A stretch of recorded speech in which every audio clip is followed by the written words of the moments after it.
Okay, so we start with the second lecture of the program with the local speaker, Professor Olivier Bonaventure from here. Olivier. Thank you. So what I will try to do this afternoon is that I will try to show you the evolution of the design of Multipath TCP and to show you how we managed to change TCP into Multipath TCP so that we can support multiple paths. So the presentation will be the following. I will first have a look at what are the motivations for Multipath TCP, and this will be pretty quick and pretty fast.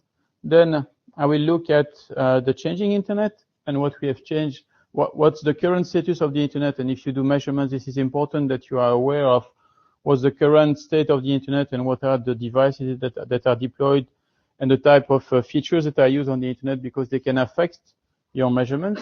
Then I will spend quite some time on looking at the Multipath TCP protocol and try to understand how this protocol works and how it has been designed and why the design of the protocol has been, maybe I could say, so complex because of the type of middlebox that we have on the internet. So this will be an illustration of what the mess the internet is today and how you have to cope with this mess when you try to evolve a protocol which is standardized and important like Multipath TCP. And then we will have some use cases on Multipath TCP, and I will try to explain you why Multipath TCP is getting deployed and what are the use cases and how it's used in practice and what are the usage of Multipath TCP. So I hope the presentation will be as interactive as possible. And if you have any questions, feel free to interrupt me at any time. And I might ask you some questions from time to time. So if you don't sleep, I might be able to get the answers. And if you sleep, we will discover what is a deadlock. So where does TCP comes from? You all know the Unix pipe modem where you can connect two processes together and connect the standard input and standard output of processes. Well, so you have this running on a single host and you exchange data between processes. The TCP byte stream model is exactly the same except that the processes are running on two different hosts. And when the TCP byte stream model was designed, we were in the 1970s and we were in a situation where having a connection, a network card on a host was a luxury. So it was there were very few hosts that were connected. So here on the left, you have the first PDP-11 with Unix running and Kernighan and Ritchie or Thompson looking at the Unix systems. And here on the right, you have a VAX. And what happened when TCP IP was designed is that people feared about the fact that you could have losses and failures inside the network. So they designed techniques to allow to reroute around failures inside the network.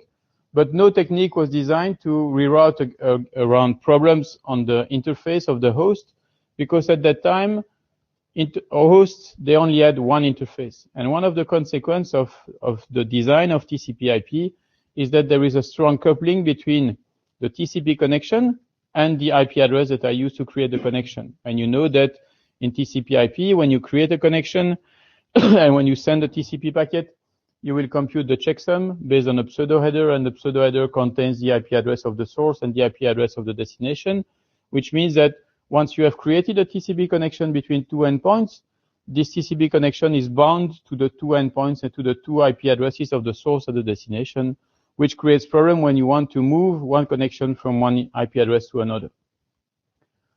So over the years, the DNOs have evolved. We are not using anymore the DNOs that we see on the left. We are more and more using the DNOs that we see on the right. So lots of mobile devices with multiple wireless interfaces. And for all these mobile devices, the ability to move from one interface to another is very important.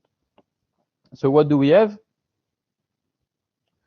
So when I try to explain to my daughter what I'm doing with Multipath TCP, I always take the example of a smartphone, and the smartphone is connected over Wi-Fi and 3G, and any kid now knows that you can have cellular interface and you have Wi-Fi interface.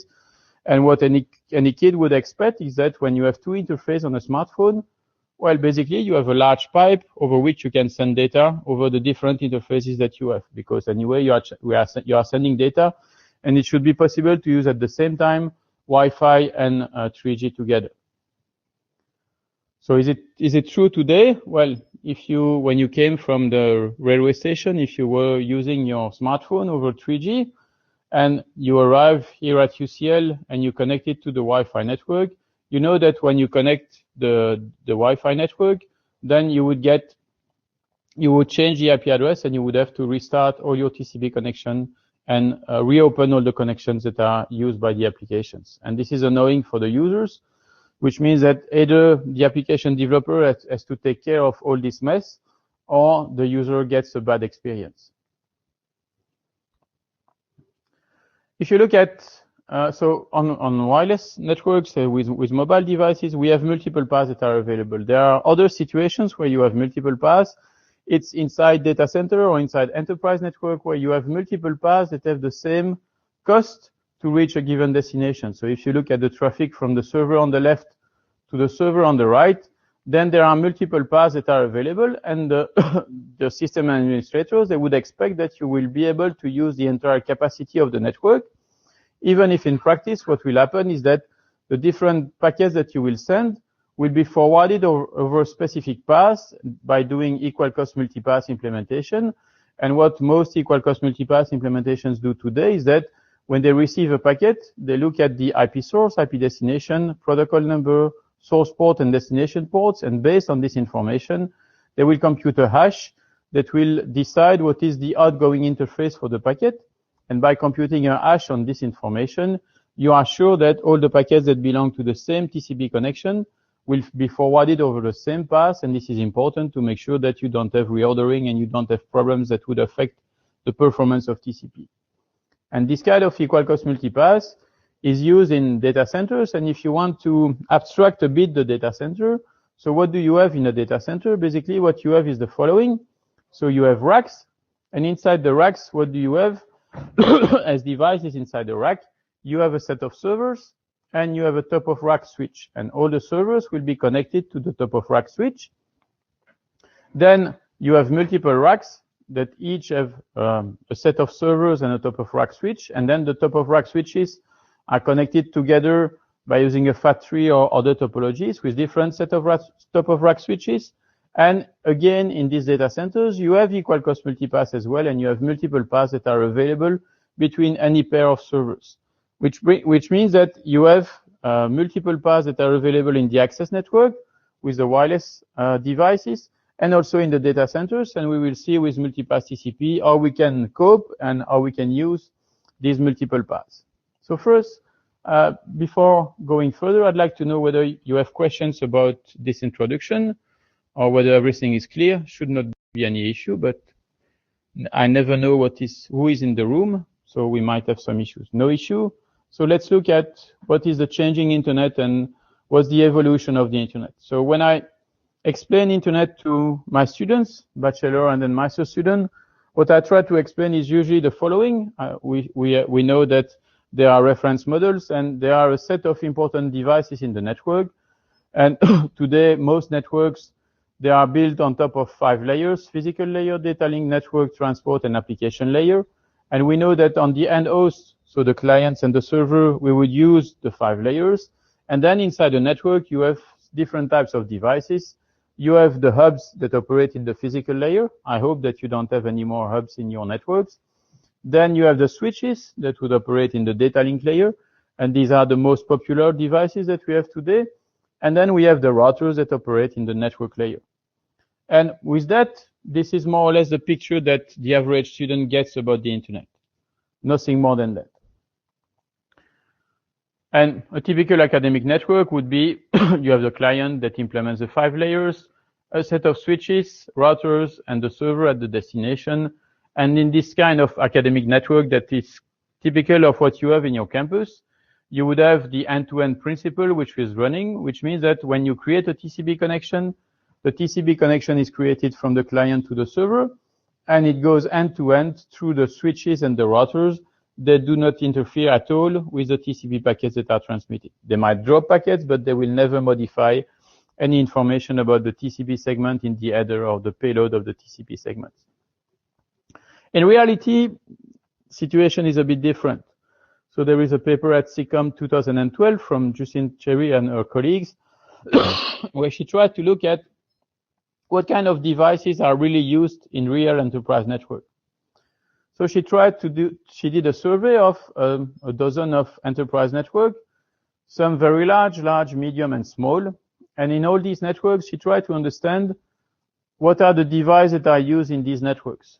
And she tried to understand the different types of devices. So she found lots of layer 3 routers and lots of layer 2 switches, which is reassuring, so it's still a network.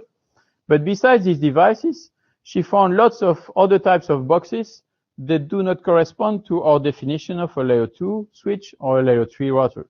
So she found IP firewalls, she found application level firewalls, WAN optimizers. Does someone know what is a WAN optimizer? How does it work? Can someone explain? Nobody knows what is a WAN optimizer? That's not possible. I cannot believe it. Maybe everybody is sleeping. This is possible. So who can explain what is a WAN optimizer? What could it be? You are all doing measurements. So you probably have sent packets through a WAN optimizer. What is this kind of box? What do they do? It tries to reduce the duplicate packets across the one link. So for example, it will try to reduce the duplicate packets, so the packets that are sent twice over a given link, by using compression on a specific link. So for that, it needs to be able to detect what is the packet which is being transmitted, find that the same packet has been transmitted before, and then send the pointer to the packet instead of sending the packet itself. So this is an example of a WAN optimizer. And it's widely used in some enterprise network, mainly when you have links of limited capacity. Because when you have link of limited capacity, you want to use it at the best, and you will do some compression. Proxies, application level gateway, so specific gateway at the application level, VPNs, load balancers, intrusion protection system, intrusion detection systems. And you see, we have lots of devices in this network, up to a few hundreds of these different devices in some networks, in the large networks. So when you look at the number of routers and switches, you can see that there is a significant number of other types of devices, and almost as many middleboxes as routers, and many types of middleboxes. So what do these middleboxes do on the internet? So if you look at a vendor, and I took Cisco as an example because Cisco, they have a large collection of icons that allows you to represent network design and network functions. And this is a very small subset of the different types of middleboxes that are known by Cisco. I will not ask you to explain what is an ASXML gateway, what is a streamer or whatever, but there are lots of devices and lots of boxes that have specific features. So this is used in practice because each of them, they have their own icon that network engineers in the field can recognize. So how do we model these middleboxes in the internet architecture that we explain to our students? So we have client, router, server. In the official architecture, the middlebox does not exist. If you do a trace route to the middlebox, usually you don't receive any information. It's not an IP hop. You don't know that the middlebox exists. In reality, the middlebox will do something, and we will represent the middlebox in the presentation with a skull. And the middlebox can do anything at any layer of the protocol stack. And this is what is worrying about the middlebox is that they can change and they can modify and then they can look at any field of the packets that is being transported.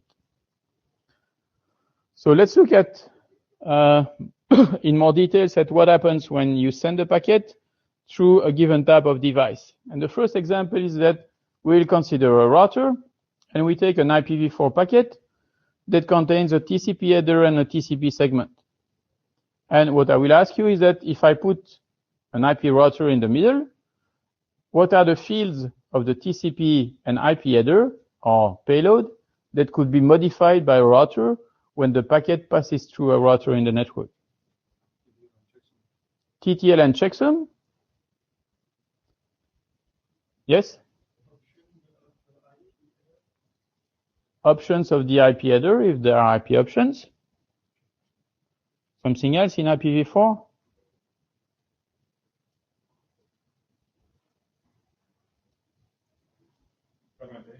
fragmentation. So you could change fragmentation as well, and possibly the type of service, DSCP, and possibly some flags since you are doing fragmentation. But these are the only fields that would change. And the TCP header and the TCP payload is never modified by the router. And that's our understanding and our expectation of the behavior of a router. At home, if you have internet access, you probably have internet access through a NAT and not directly to a router. So when you have a NAT, let's do the same example. So that's the official icon from Cisco for a NAT. So what happens when you send the packet through a NAT? What are the fields that could change? Yes? The source IP address? Only the source IP address? Checksums? Yeah. And then port numbers? IP address, port numbers, checksum? Anything in the TCP header besides the ports? Checksum, because since you change the ports, you have to change the checksum as well. So this is what happens when you send the packet through a NAT. So you see we have more and more fields that will be adapted when you send the packet through a NAT. And there is a nice study in 2011 at IMC. It was done by Michio Honda and his colleague, and he tried to understand how transparent the internet is. And what he did is that he sent specific TCP segments from a client to a server that he managed in Japan. And he looked at what are the modifications that are done to the TCP segment that are sent from a specific client to the server. So he knew precisely what's the IP packet and TCP header and TCP payload that he would send.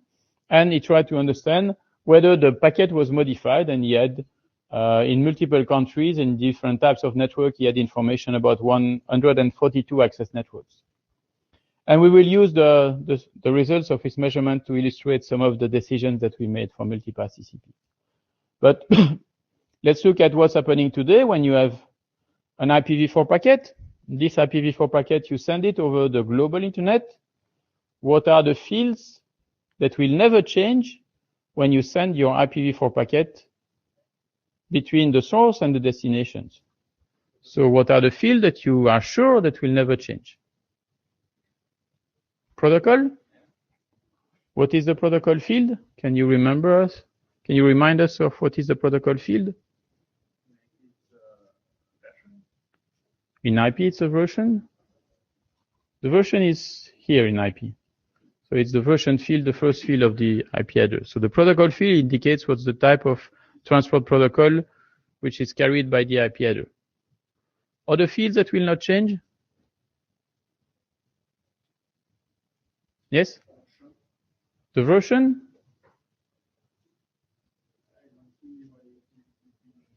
So would you change the IPv4 into IPv6?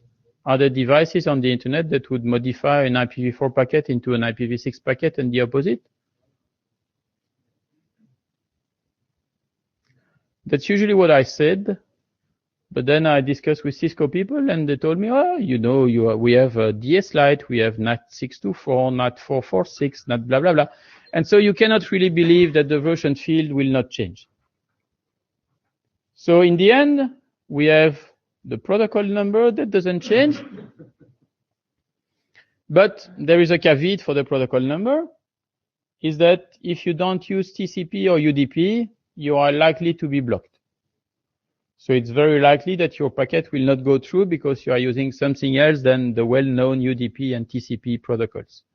So if you try to do SCTP or anything more fancy than that, then it's likely that there are devices, firewalls, NATs, and other crazy stuff on the internet that will block your packet so that your packet never reaches the destination. So we can have change in the payload, in the options, in the pointers, in the sequence number, or whatever. And on top of that, we want to extend TCP. So remember, this is the mess that we have to solve with Multipath TCP. Any question about those middle boxes? Yes? Yes, just to be sure, how we are not supposed to modify the TTL value. How does a NAT is supposed to modify the TTL value? Or rather, what kind of change can we make to the TTL value? Will it decrease it or reduce it like router? So a NAT could behave as a router and decrease the TTL by 1. But it's likely that you can configure the NAT to say that don't decrease the TTL, because there are many devices where you can configure them to not decrease the TTL.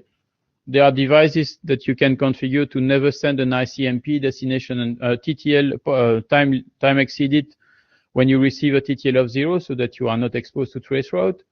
There are probably devices that you can configure to increase the value of the TTL, but it's a bad idea. But there is probably a crazy network administrator that asked this to a vendor one day, and so probably it's implemented. So anything can happen on the internet. So let's look at Multipath TCP now. And let's try to design this protocol and to go step by step in the design of this protocol. So Multipath TCP has been designed as an evolution of TCP. And the word evolution is important because it's not a revolution. So we want to have a smooth transition from TCP to Multipath TCP. And there are three main design objectives for Multipath TCP. First objective is that Multipath TCP should work with unmodified applications. So Multipath TCP, a user could get the benefit of using Multipath TCP without any change to the application. So in contrast with SCTP that has its own API on top of the socket API with new system calls and things like that, if you want to benefit from Multipath TCP, you don't have to change your applications. Your applications can still use the normal API and they would work better with Multipath TCP. We know that we have IPv4 and IPv6, and Multipath TCP must support both IPv4 and IPv6.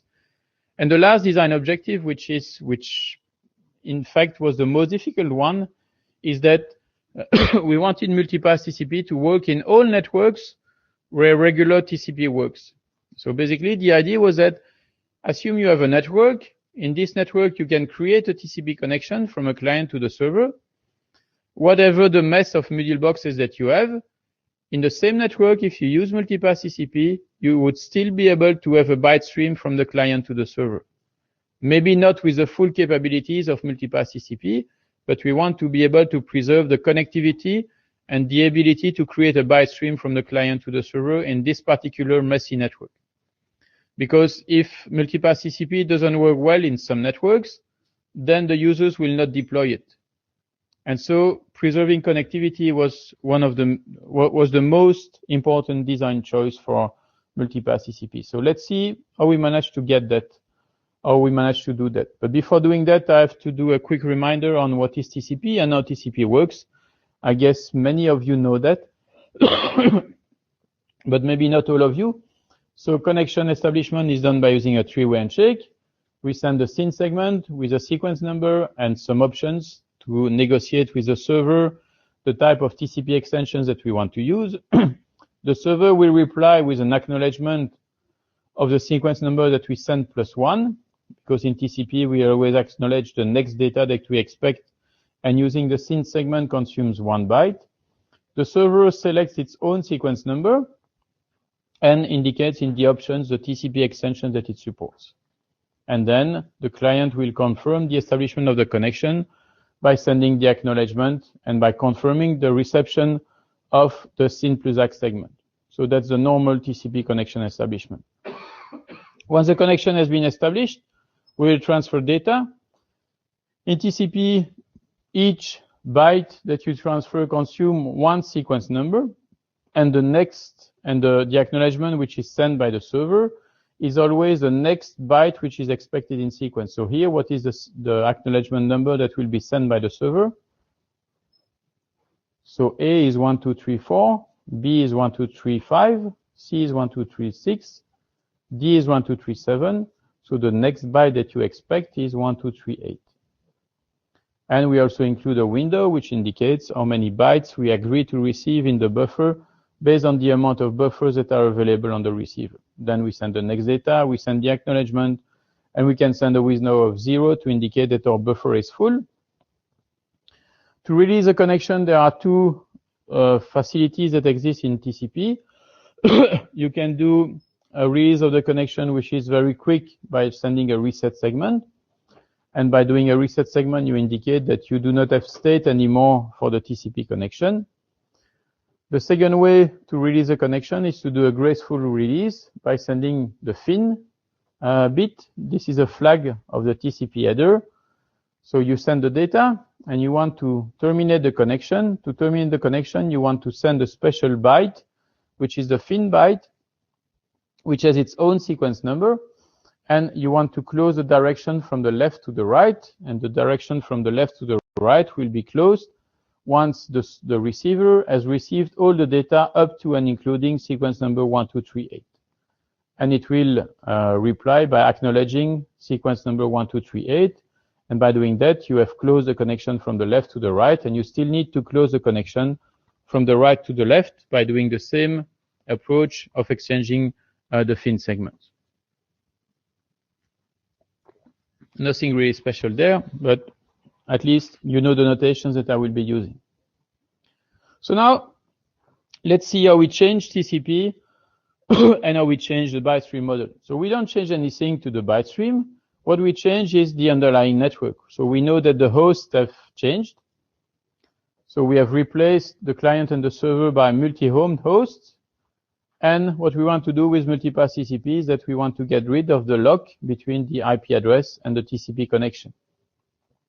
And we want to allow the transmission of data over any path between the client and the server. And that's the objective that we will have with Multipath TCP, and we will try to see how we can reach this objective with Multipath TCP. So the discussion on Multipath TCP will be based on three parts. First, I will look at what I call the control plane, which are the set of mechanisms that we use in Multipath TCP to manage the TCP connection and to create, terminate the TCP connection. Then I will look at the data plane, which is how we exchange data over a Multipath TCP connection. I will spend a few words on congestion control to show you why congestion control is different in Multipath TCP than in regular TCP.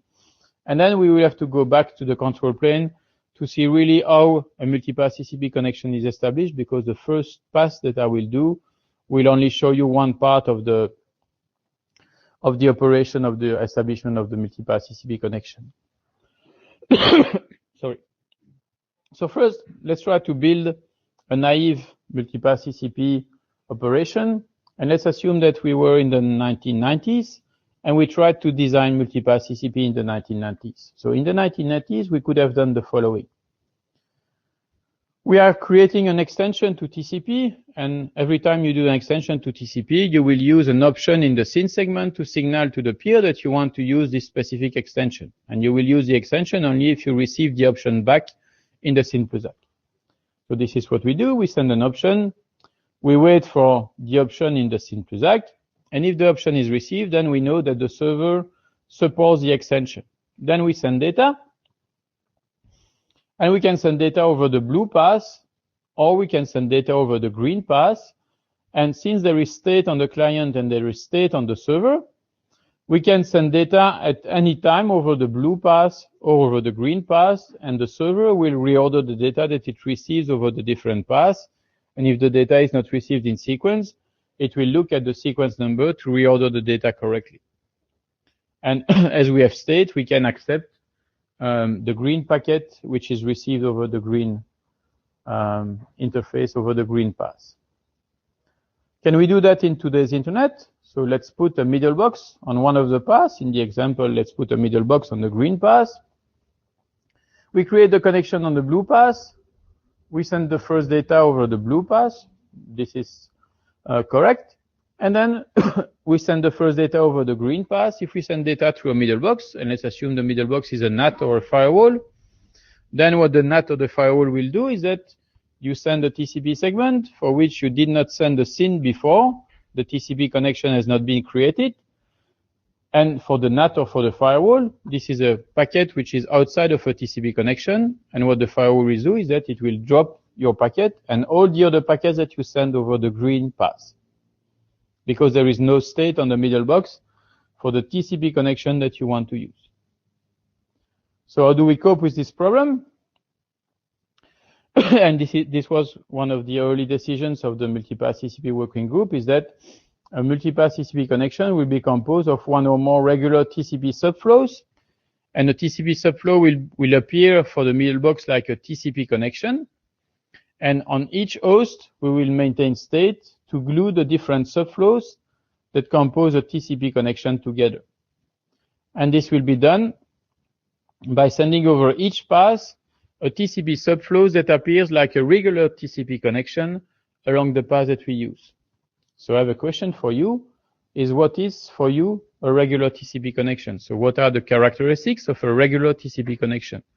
If you had to define a regular TCP connection, what would you do and how would you define it?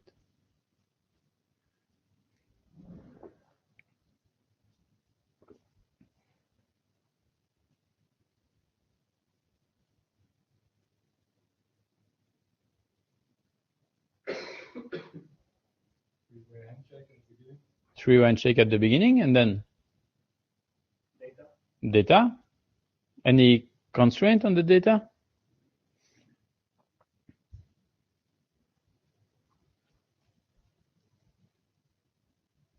Do you expect anything from the data which is sent on a TCP connection or from the TCP headers that you observe on a TCP connection?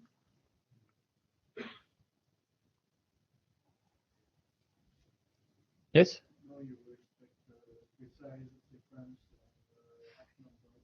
So you expect sequence number that are in sequence, one after the other, and you expect acknowledgements that are received one after the other in the opposite direction.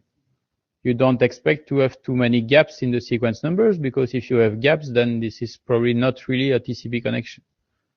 And then the TCP connection should end with a reset or a FIN exchange. So this is what we will do for a regular, what we'll create for a regular TCP connection. But first, let me show you how Multipath TCP will appear in the architecture. So it will be part of the transport layer. And in the transport layer, if you look at what's going on, the application is currently interacting with the transport layer through the socket layer. In Multipath TCP, we said that we don't change anything for the application, which means that we don't change anything to the socket.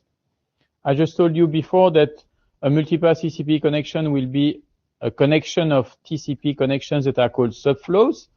And these are the TCP connections that will be managed by Multipath TCP. And Multipath TCP will be the glue between the TCP connections and the socket that will allow to manage these different TCP connections for the benefit of the application and to create and terminate the TCP subflows when we need to create and terminate them. So definition of a regular TCP connection. There is no definition like that in the IETF, but as you said, it should start with a three-way handshake. All data segments are in sequence, and it's terminated by FIN or reset. So let's now create this regular TCP connection. So we start the Multipath TCP connection with the first subflow on the blue path. And this will be our first subflow once it is accepted by the server. So with the initial three-way handshake, we have created our TCP connection, and we have the ability to use the first subflow, and we can use it to send data over the blue path. If we want to send data over the green path, what we need to do is that we need to do a three-way handshake as well over the green path by using a specific option that will allow us to link the green path with the blue path. And once the second TCP subflow has been created, then we can use them to exchange data and send data over the two paths. So now we are in a situation where we have two subflows, two TCP connections, the blue and the green one. And these two TCP connections on the server side, I would like to link them together. So the server needs to be aware, needs to know that these two TCP connections, they are part of the same Multipath TCP connection. And my question for you is, how do you link these two subflows together? Which solution would you propose to link these two subflows together? Because we could have a red subflow which belongs to another Multipath TCP connection, and on the server side, how do you distinguish between the blue and the green that belong to the same Multipath TCP connection and the red that belongs to another subflow? Yes?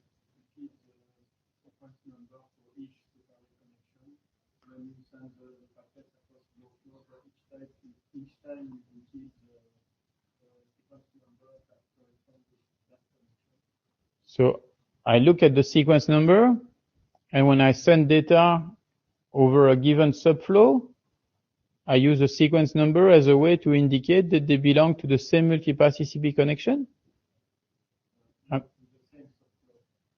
To the same subflow. I'm not sure I understood what you had in mind. Can you try to repeat?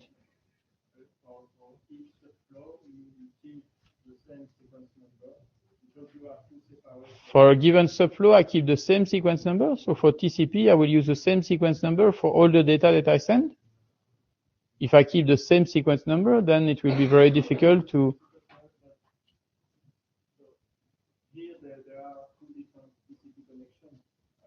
So here there are two different TCP connections, and I need to link them together.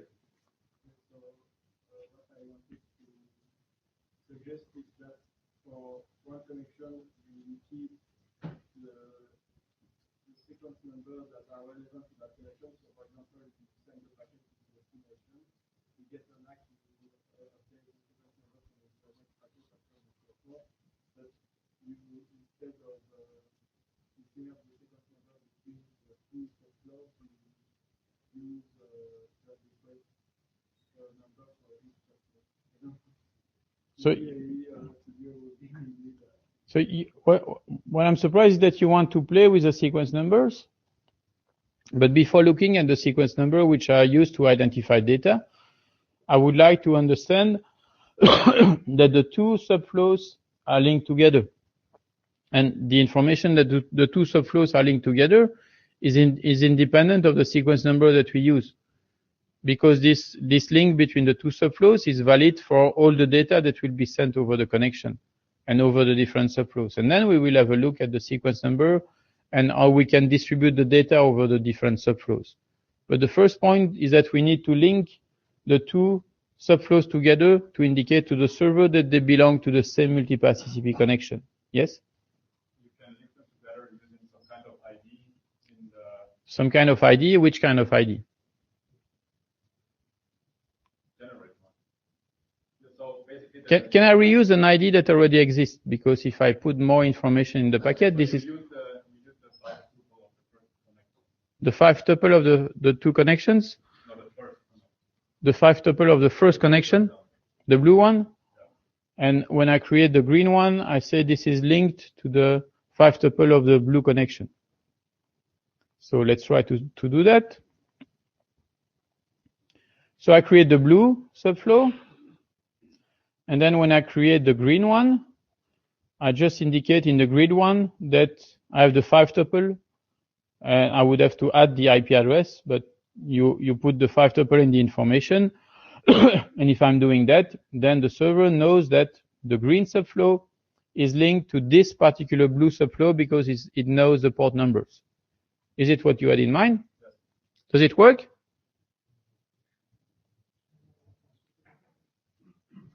Yes? It sounds a bit scary, right? Now you can inject data into someone else's. So there might be security issues. But let's wait a bit for the security problems. So let's assume that we are still in the 1990s where there are not that many security problems, and we will solve them together later. Yes?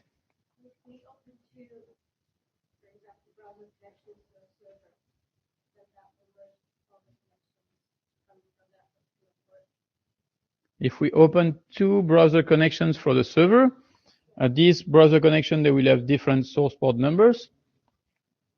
So if we use the 5 tuple in the green subflow, then we will be able to distinguish two different connections from the same browser. Yes?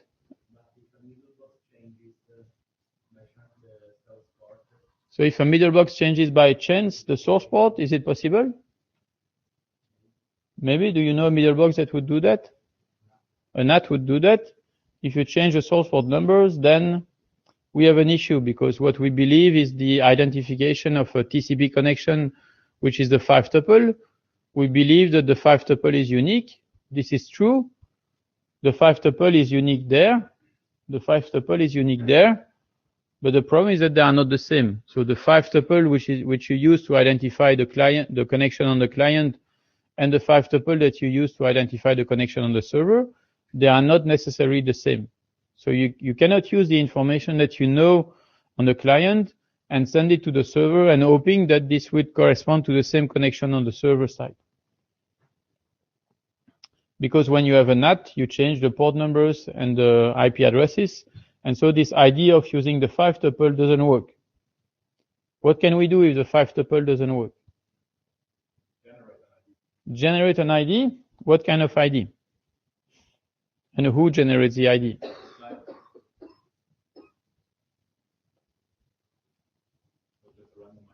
A random ID? Pseudo-random? How many bits? Enough bits. If I talk to a cryptographer, he will tell me, 80 bytes, something like that. You need this kind of randomness? Can I put that in a TCP header? This will always be an issue. So what we do is that we will create an ID.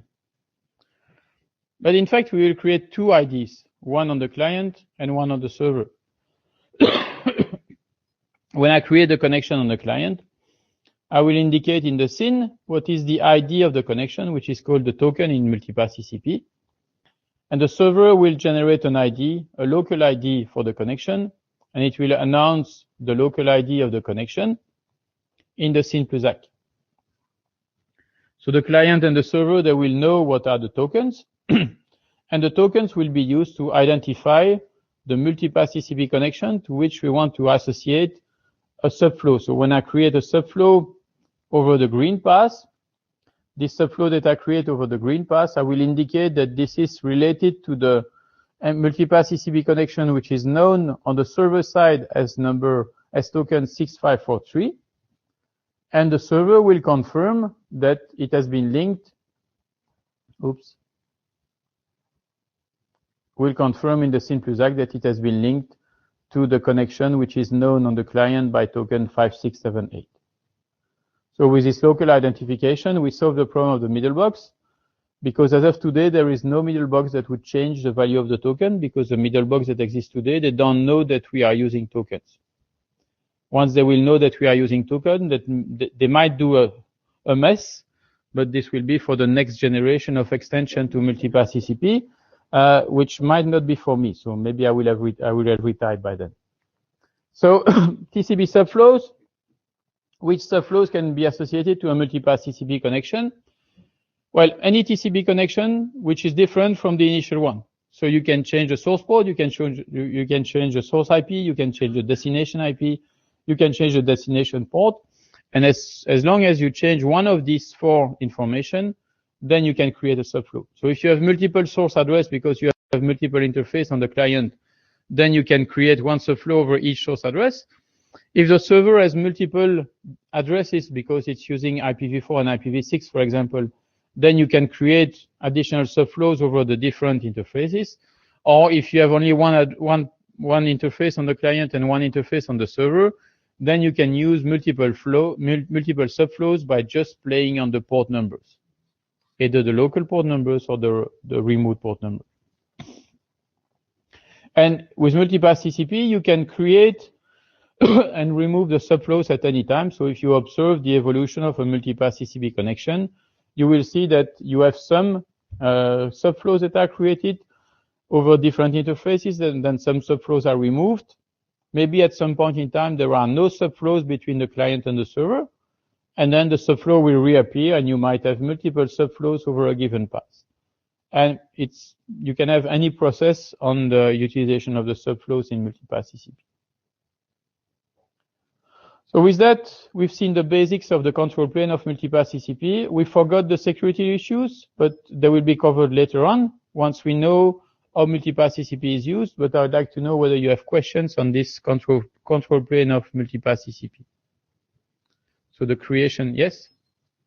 You want to present the outcome of the design phase.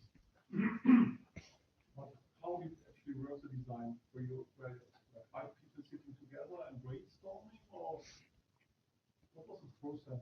So what was the design process for Multipath TCP? I guess it took two or 3 years of discussions within the ITF, and it was heavily influenced by the paper of Michio Honda that I mentioned about on the evolution of TCP, that identified the different types of middlebox and the different types of modifications.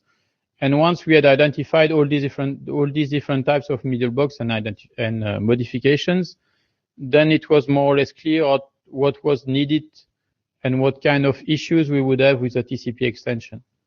So there were many discussions by people from the Trilogy project at that time.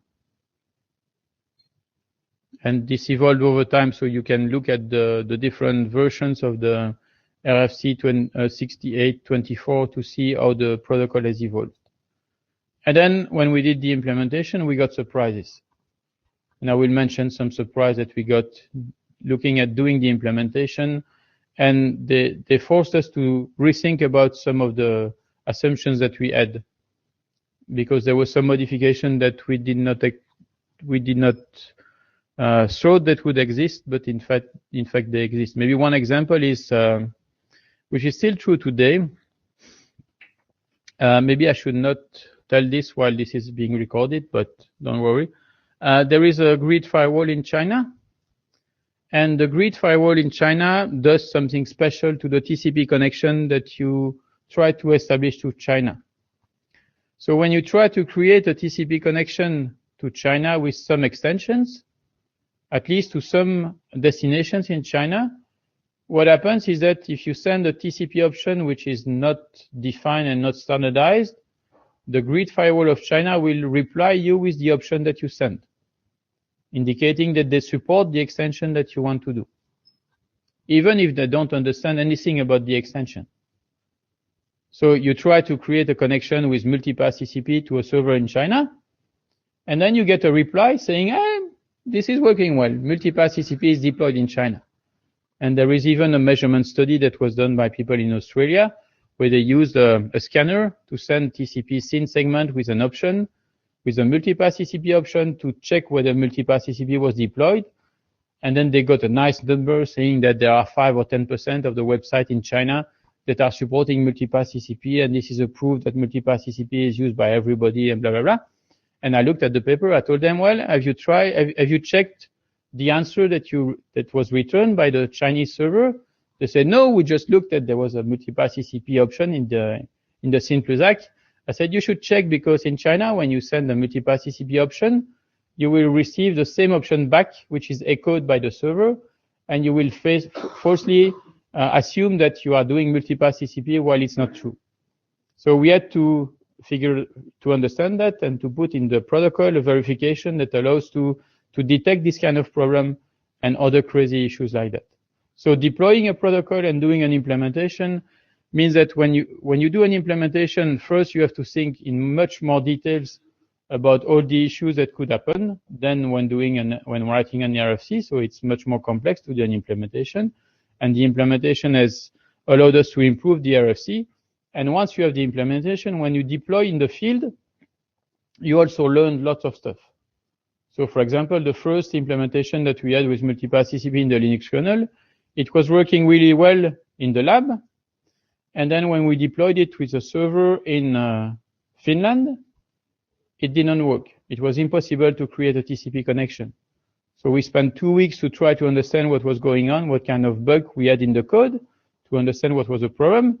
And in the end, there was no problem in the code. There was a firewall in the university network that would change the sequence number of all the segments that we would send.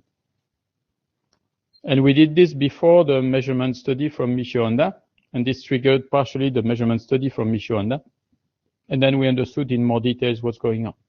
But you learn a lot by doing an implementation and by deploying the implementation. The issue from a PhD viewpoint is that doing an implementation takes a lot of time. And you don't get lots of credits by publishing lots of paper if you write an implementation. That's an issue. But you will get other credits. So you have people that will reuse your implementation. And for example, yesterday I saw there is now a deployment of Multipath TCP that I will mention later on in Turkey.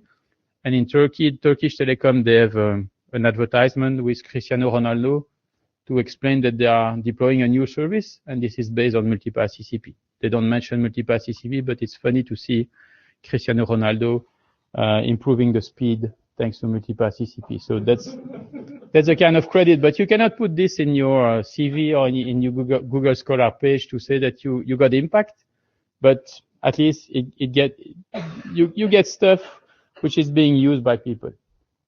So now, we have the connection. Let's see how we transport data, because you will see this is funny to transport data in Multipath TCP. If you saw your new Middleboxes, you will see that this is much more complex than what you could have thought about it. How do we transfer data? So we will assume that we have two subflows, and we will try to exchange the data between the two subflows. Easy solution would be to send the data over the blue subflow, then over the green subflow, and then the next byte over the blue subflow. I will use one byte after the other because it's easier for the presentation, it's easier for the slides. It works with any number of bytes. So last century, this would have worked. In this century with Middleboxes, we know that this doesn't work because you cannot have a gap in the TCP sequence numbering space. So when I try to send 125 here, there is a Middlebox that will know that there is a problem and there is a gap in the sequence number.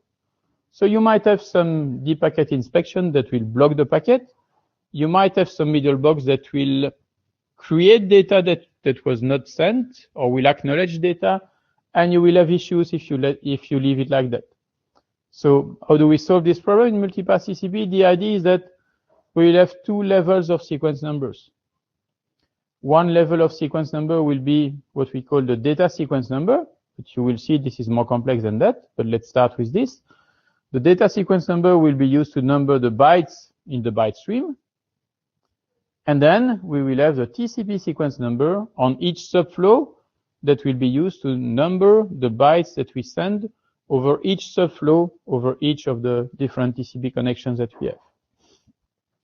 So let's see how it works. So we have a data transfer, and we do the data transfer through a Middlebox. So we now have two different sequence number. The data sequence number that I show in red, and which starts at 0, which is used to number the byte stream, and then the sequence number which will be in sequence for a given subflow. So I have the blue sequence numbers. The data was received in sequence, and it will be acknowledged at the data level and at the TCP level. So I acknowledge it at the two levels. I send the data over the green subflow. The sequence number which is used on the green subflow is completely different because it depends on the initial sequence number that was selected at the creation of the transmission of the SYN for the green subflow. So the sequence number is different, but the data sequence number is in sequence. So the next byte, which is byte 1, is being sent, and I will acknowledge it from the server at the data level and at the TCP level. And I can do this on the blue subflow as well.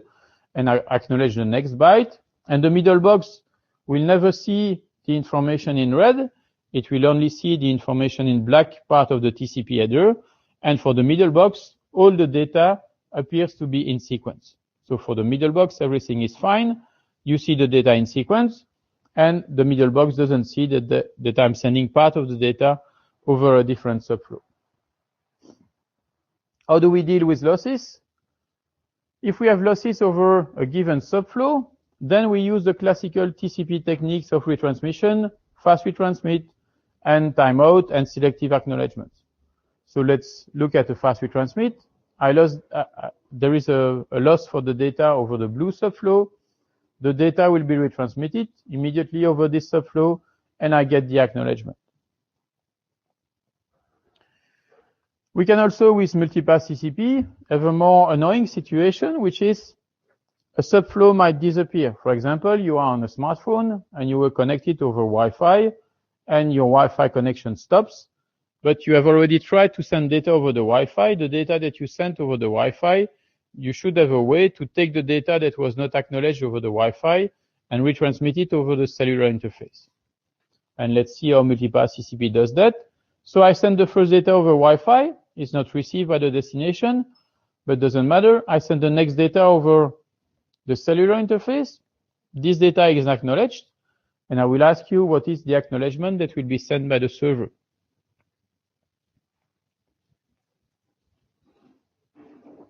So the acknowledgement will contain two parts.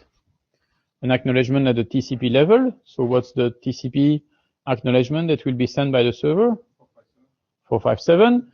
And an acknowledgement at the data level. What is the acknowledgement at the data level? What's the next byte that we expect at the data level? 0. So we expect this byte, which has not been received. So now we lose the subflow over the blue interface. The client will detect that we've lost the subflow over the blue interface.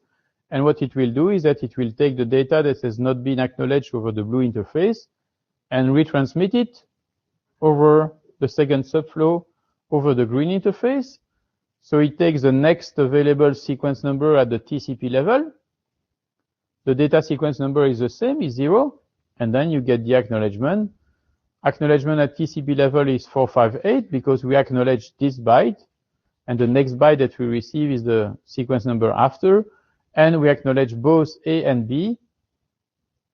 And B was received before, but it has a sequence number of 1, so the next data sequence number that we expect to receive is correctly sequence number 2.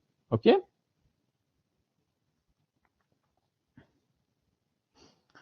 So what happens concerning the retransmission? If you look at the Linux implementation, the fast retransmit will be performed on the same subflow as the original transmission because we expect that it will allow to recover quickly from the loss. And if there is a timeout, what we will do in Multipath TCP is that we will reevaluate whether the segment could be retransmitted over another subflow. So when there is a timeout, we might decide to take the data that was sent over the Wi-Fi interface and send it over the cellular interface. And this is called the reinjection. And of course, if a subflow is lost, then we send all the unacknowledged data over the other subflows. Any question on the data transfer and the retransmissions? You understand the basics? In TCP, besides the retransmission, you also have the flow control, which is using the windows to control the buffering at the receiver. So while designing Multipath TCP, we had two options for that. One option was to use independent windows on each subflow, so that you have different windows on the different subflows, and which would allow you to control the amount of traffic that you receive on a given subflow. Or you use a single window which is shared among all the subflows that exist. So let's see how these two possibilities can work and whether they cause problems or not. First, independent windows. So we assume that the blue and the green windows are independent and they could evolve differently, which means that the server could decide that it doesn't want to receive data over the blue interface, for example, because there is the blue interface is a cellular interface and it costs too much to the server to receive data over this interface. So it wants to force the client to move the data to the green interface. And for that, it will announce a larger window over the green interface to attract the traffic over the green interface. So there is one benefit of doing that by using independent windows is that you give to the receiver the ability to control the flow of data, which is useful in some environments. And typical environment is a smartphone, where if you can control the window that you use over the cellular interface, then you can control the amount of traffic that you receive over this cellular interface. But if you do independent windows, there is a potential problem that was detected while designing Multipath TCP, and the problem is roughly the following. You could send some data over the blue subflow, then send the next data over the green subflow. But over the green subflow, you want to control the amount of traffic that you receive over the green subflow, and you want to reduce the amount of data that you would like to, that you accept to receive over the green subflow by announcing a window of 0.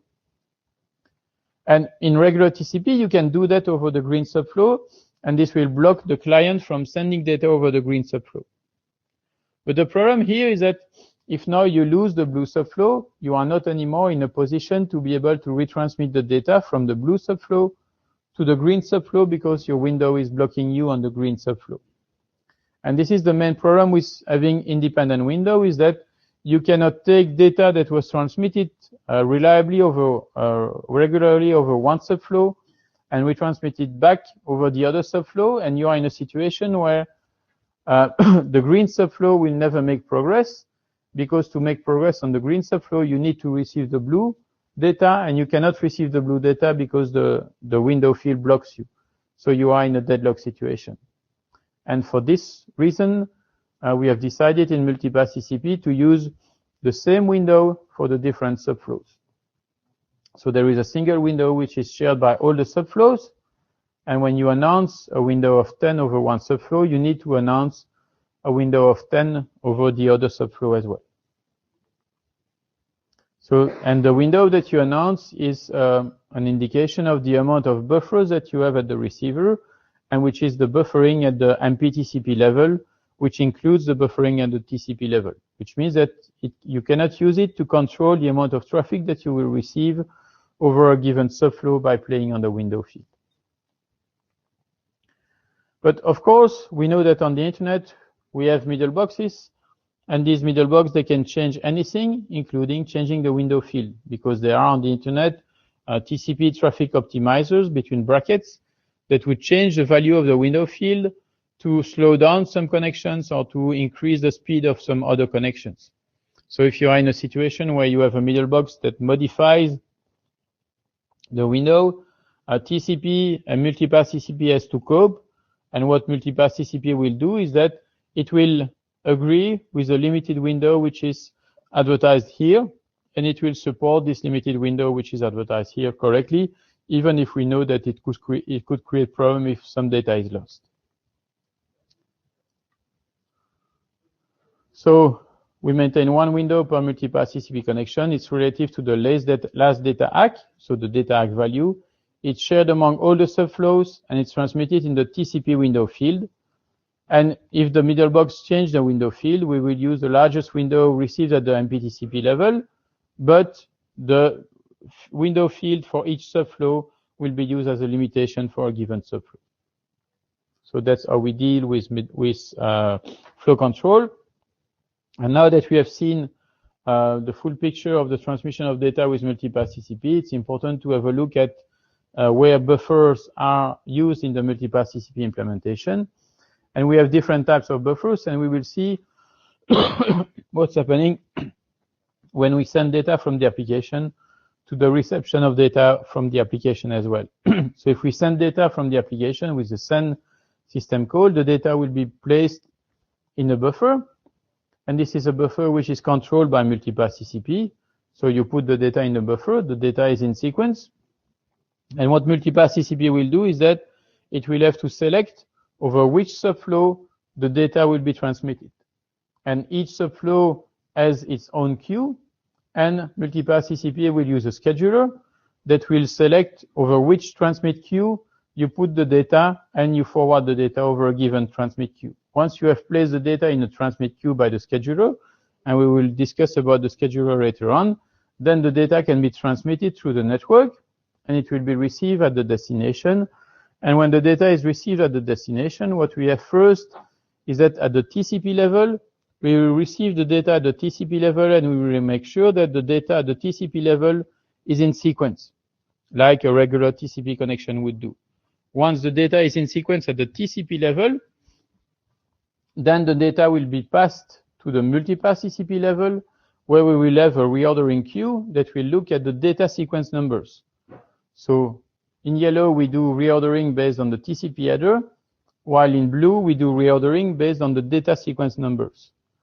And at the output of the Multipath TCP reordering queue, then we have data which is in sequence, which can be passed to the application, and which is passed through the receive system call. So that's the evolution. And if you want to control over which subflow you want to send data, you have to control the scheduler, which is the algorithm which is used by Multipath TCP to decide over which subflow each data will be transmitted. Any question about that? And I have a real question. example, if you have two networks, you have two links, and the link length on both connections are really different, or should be really different. So I think that's overload the reordering packets if you have really different lengths. How does that impact over the connection or the performance of the? Okay, so let's assume that you are, let's take a practical example. So you have a smartphone which is using Wi-Fi and 3G, and the delay over 3G is much longer than the delay over Wi-Fi because you have buffer bloat or you have an old 3G. In this case, what will happen is that Multipath TCP will use a scheduler to select the best subflow to use to transfer the data. And the default scheduler, which is used by Multipath TCP on Linux at least, is to send data over the subflow with the lowest round trip time. So we first try to fill the subflow with the lowest round trip time. If it's not enough, then we will send data over the two subflows. And if we send data over Wi-Fi and 3G at the same time, then this will create reordering at the receiver. And the amount of reordering will depend on the difference between the delay over the different paths. And the higher the difference, the higher the amount of reordering, which means that if we have lots of reordering, then we will need to have a large window at the receiver. So Multipath TCP will require usually a larger window than regular TCP because you have to cope with reordering from paths that can have very different delays. And the more difference you have in the delays, then the more buffering you need at the receiver. So the two key parameters will be the amount of buffering you have at the receiver and how you schedule the packets among the different subflows. We'll have some examples later on, later after the break. Okay, we move on. So now we have decided that we will use the data sequence numbers. We need a way to encode these data sequence numbers inside the TCP segment. So what are the possible solutions? There were two options that were discussed in the Multipath TCP working group. First option was to use type length value in the payload of the TCP segments to encode both the data and the control information. This option was pushed by Michael Scharf, and in the end it was rejected because we had issues when the window is blocked. If you use the payload to exchange control information, it means that when the window is full, you cannot send the control segment, for example, to acknowledge data because the window is full. And for this reason, we have decided to use TCP options to encode all the Multipath TCP information that needs to be exchanged between the client and the server.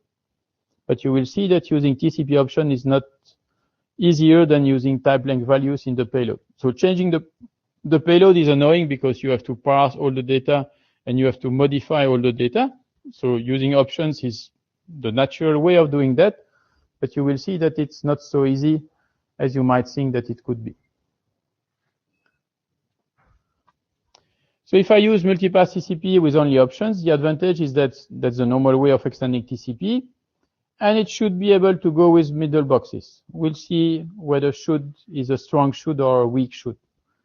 And the drawbacks is that one drawback is that we have limitations on the size of the TCP options. A TCP option cannot be longer than 44 bytes in the initial SYN segment.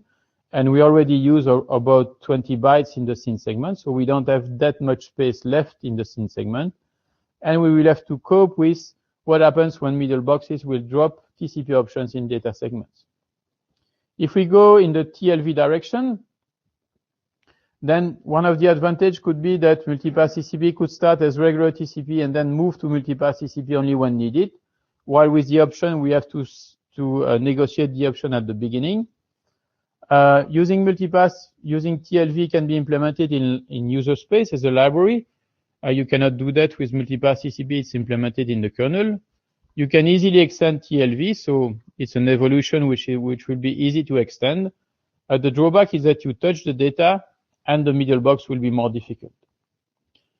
So let's look at the option since this is the solution that was selected by the ITF. And if we use the option, we have to understand whether it is safe to use the TCP option. And here, I will go back to the study from Michi Honda, and I will extract some information from the study. And all this information will be shown as a graph like that. And I will look at two measurements in each slide. The first measurement is that I'm sending data over a random port number, and this is the same random port number that was used by all the measurements, or I'm sending data over the HTTP port. And first analysis done by Michaud is whether it's safe to use the timestamp option. So the timestamp option was defined in RFC 1323, which dates from 1993, something like that. So you can expect that all Middleboxes, they are aware of the existence of the timestamp option, and they should pass the timestamp option correctly. So if you look at all the paths, when you use a random port numbers, you have 4% of the paths where the option is removed, and 96% of the paths where the option is passed. If you use HTTP, then the situation is worse. You have 86% of the paths where the option goes correctly. There are 6% of the paths, so more than for a random port number, where you remove the TCP timestamp option. There are 3% of the paths where the timestamp that you send is not the same as the one that you receive at the receiver, because there was a proxy in the middle. And there are 5% of the paths where there is some unspecified error. If we replace the timestamp option with an unknown option, what happens? Of course, you cannot modify an unknown option, but there are 9% of the paths on HTTP where the option is removed, and 4% of the paths on a random TCP port number where the option is removed. So you cannot safely assume that you can use any TCP option in the segments that you send. And there are some Middleboxes that will remove the options that you send. And you have to be prepared with that if you plan to use TCP options. So how do we design the TCP options? The format is, the regular TCP format is to use the kind information, length, and the option-specific data. At the beginning with Multipath TCP, we had a design where we invented one kind of TCP option for each purpose. So there was one for the SYN, one for the SYN for the second subflow, one for the data sequence number.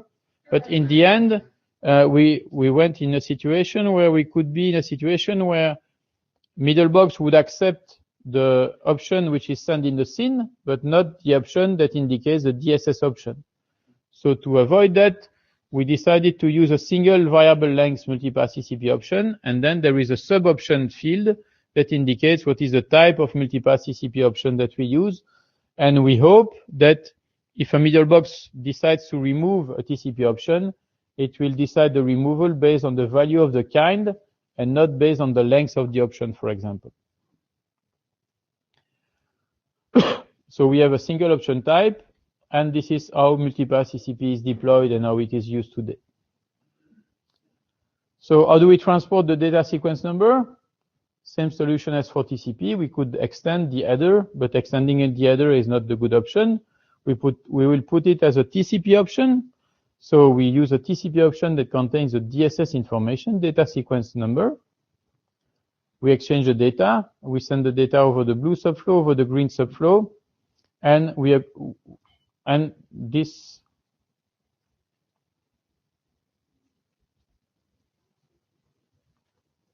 I was supposed to go back. Yes. So this is the situation that we had in the implementation. So we decided to put the data sequence number as an option. And this was part of the implementation that I mentioned earlier that we deployed in Finland. And in Finland, it was impossible to send data over these connections that were created correctly. And the reason was that we had in the UCL network, and we still have in some part of the UCL network, a firewall that changed the TCP sequence numbers. Why would a firewall change the TCP sequence number? Well, the main reason is that in Windows 95, so we are back to the previous century again. So in Windows 95, there was a bug in the randomness of the TCP sequence numbers, and the TCP sequence numbers were not random correctly in Windows 95. So Cisco, in some of its firewalls, they would fix the randomness of the TCP sequence number by adding a delta to each TCP sequence number and each TCP acknowledgement that was sent on a TCP connection. And some Cisco firewall would do that on the sequence number and the acknowledgement, but would not do that on the selective acknowledgements, because the selective acknowledgements were a new technology that was not supported by these firewalls. And we had this, and we had to cope with this. And you could have the same problem when you have transparent proxies that terminate the connections. So how do we solve this problem? Because fixing the firewall is not easy, because usually you don't have an easy way to change the code of the firewall. So what we did is Multipath TCP. So we are in a situation where we send data segments. And there is another type of interference that you have to keep in mind is the following. Is that in the network, when you send data, it's possible that you have one optimizer, for example, that will detect that you have sent two small segments. And these two small segments, they need to be combined together in a single larger segment. Of course, the Middlebox doesn't know about the Multipath TCP options. What it will know is that it will know the sequence number. And when you send regular TCP, it will update the sequence number and update the payload so that you reduce the amount of headers which is transmitted. And this kind of Middlebox, they exist. And I guess you have them on your servers. Because on most servers today, you use the technologies which is called TSO or GRO, so TCP segmentation offload and generic receive offload. And generic receive offload is a solution where when you receive multiple segments in sequence on the gigabit Ethernet adapter, what you do is that the adapter will bundle them together as a single large segment which is exposed to the stack. So you have it. But we have to run Multipath TCP through this type of Middlebox if we want to get high performance. Does it exist on the internet? On a random port, of course it exists. And you can do coalescing in one direction or in both directions. And it's even worse in HTTP port. So what happens when, for Multipath TCP, when you have this kind of Middlebox, which could be your adapter on the server? Let's have a look. So I send data with the data sequence number. So Middlebox will buffer the small segments that appear to be in sequence. Unfortunately, I send the next data over the second subflow. The third byte is sent through the Middlebox. And then for the Middlebox, the two TCP segments, they are in sequence because they have in sequence TCP sequence numbers. So from a pure TCP viewpoint, the Middlebox is allowed to coalesce these two segments. And what the Middlebox will do is that either it will copy the first option or it will copy the second option, but it will not copy both options. Let's assume that it copies the second option, which is the most recent one. If it copies the second option, which is the most recent one, we have an issue because we have a segment which has sequence number 1, 2, 3. It contains byte A and C, and it appears to be data sequence number 2, which would correspond to character C, but the first byte that we have in the TCP segment is A. So this is a problem because we are not preserving the byte stream anymore.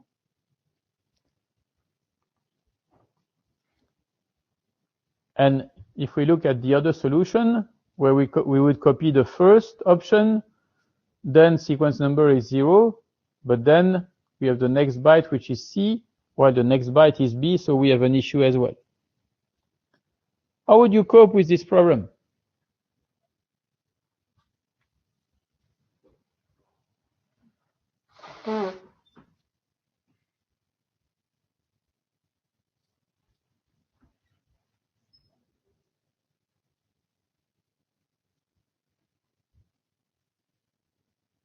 We have to solve that issue before the break.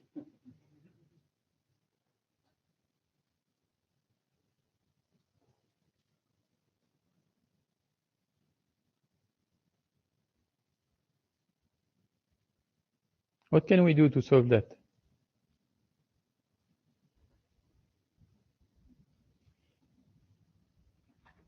No idea. There is a solution because MPTCP works, but what's the solution? Oh, there is another problem. you have a middle box that can coalesce the segments, but of course you can have a middle box that would split the segments.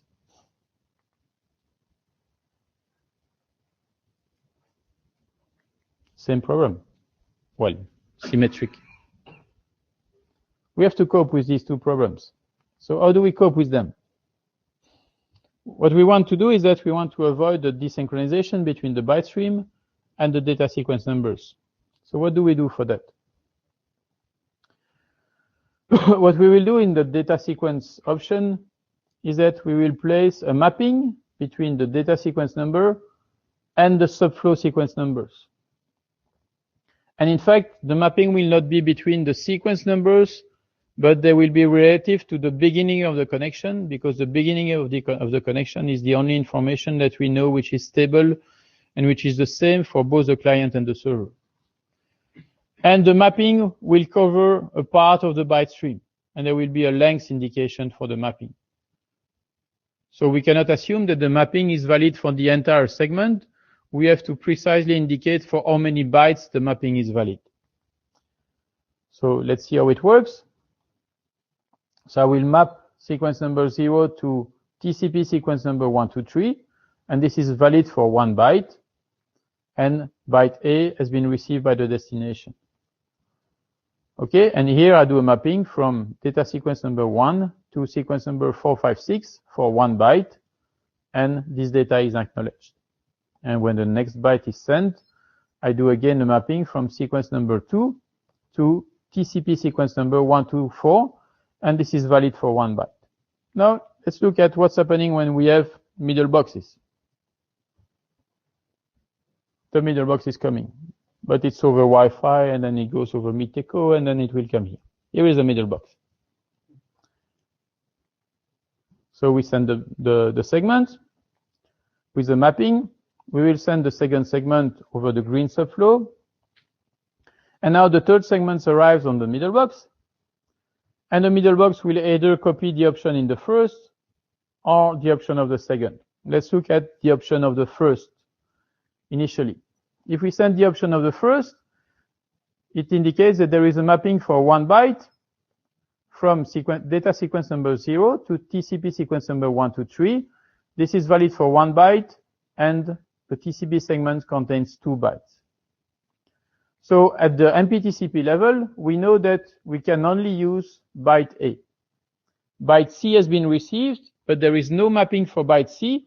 And if there is no mapping for byte C at the MPTCP level, then MPTCP cannot use it. It will be placed in the buffer, but we cannot use it until we have a mapping. So what will happen is that we will send an acknowledgement that indicates that we have already received byte A, byte B, and the next byte that we expect is byte C, data sequence number 2. And this byte C will be retransmitted by the client with a special mapping that indicates that you map sequence number 2, data sequence number 2, to TCP sequence number 125, and this is valid for byte C. You want to see what's going on with the other? What happens when you have the second option which is copied? In this case, it's a bit different. So you have a valid mapping for 2 to 124. So, but this is in a segment whose sequence number is 123. So the mapping is valid for byte C. So byte C is correct at MPTCP level. Byte B is correct at MPTCP level. But byte A, we have never received any mapping for byte A, which means that the next byte that we expect at the MPTCP level is byte 0. And this byte will be retransmitted by the client with a mapping to sequence number 125, which will get you sequence number A, and then you will have the data acknowledgement. So that's a way to cope with this type of middle boxes in Multipath TCP.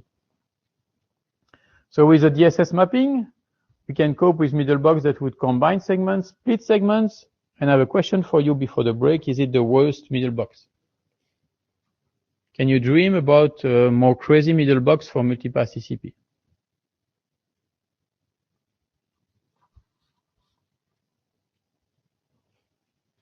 Or maybe it's a nightmare, not a dream. But I have 1. And you have it.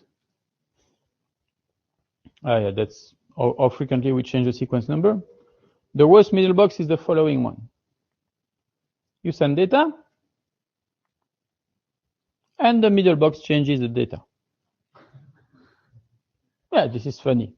Middle box should not be allowed to change data. But the middle box changes the data and updates the checksum and updates the acknowledgement and blah, blah, blah. Do these middle box exist? Do you know middle box that would change the data of the payload of the TCP segments? Yes? There's some middleboxes that replace the start TLS in email. So there are middle box that change start TLS. There are middle box that would inject cookies or whatever in HTTP. There are middle box that do application level gateway for FTP. If you have a NAT and you are doing FTP to the NAT, you have a middle box that changes the payload. So there are middle box that change the payload. So how do you cope with middle box that change the payload?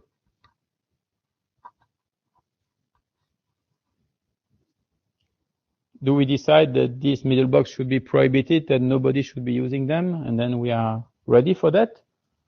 We get rid of them. They are prohibited from the IETF or from whatever, the Internet Multipath Task Force or maybe something like that. So that's an example with a NAT. So what can we do? We can do nothing and ignore the middle box. But if we do that, then we are not sure that the byte stream will work. Or we detect the presence of the middle box and we fall back to regular TCP so that we preserve the byte stream. And in MPTCP, we do that. How do you detect the presence of a middle box? That changes the payload.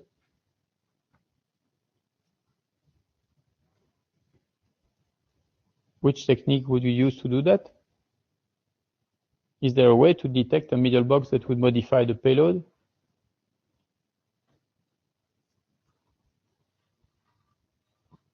Yes? You say that the thing that there is a middle box is only from the source point of view.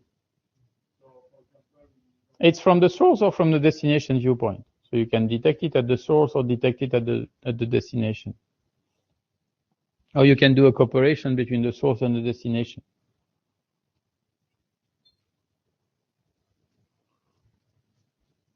So how can I detect that the payload that I sent has been modified before being received at the destination?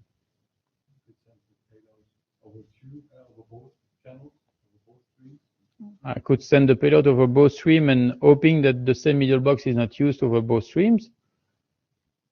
But for that, I need to be sure that I have 2 streams available, and I need to send a copy over the 2 streams and make sure that there is the same middle box is not on the 2 streams, which is not guaranteed. Yes? Maybe sign the payload somehow. Sign the payload with what? A one-way function. One-way function, a hash.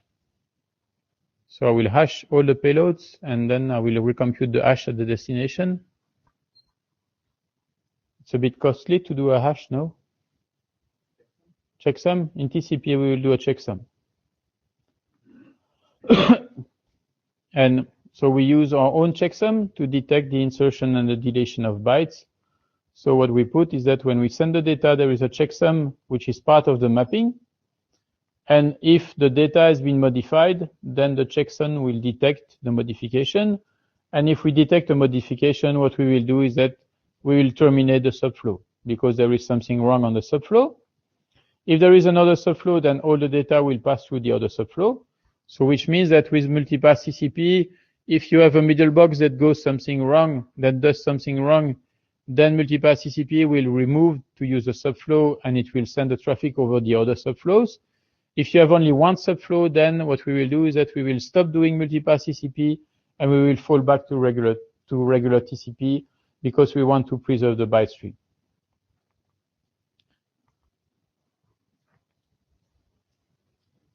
So with that, I think I'm almost done. So there are sequence number in Multipath TCP. We discussed a bit how to encode the sequence numbers. In the end, we decided to encode it as 64 bits because this is future-proof.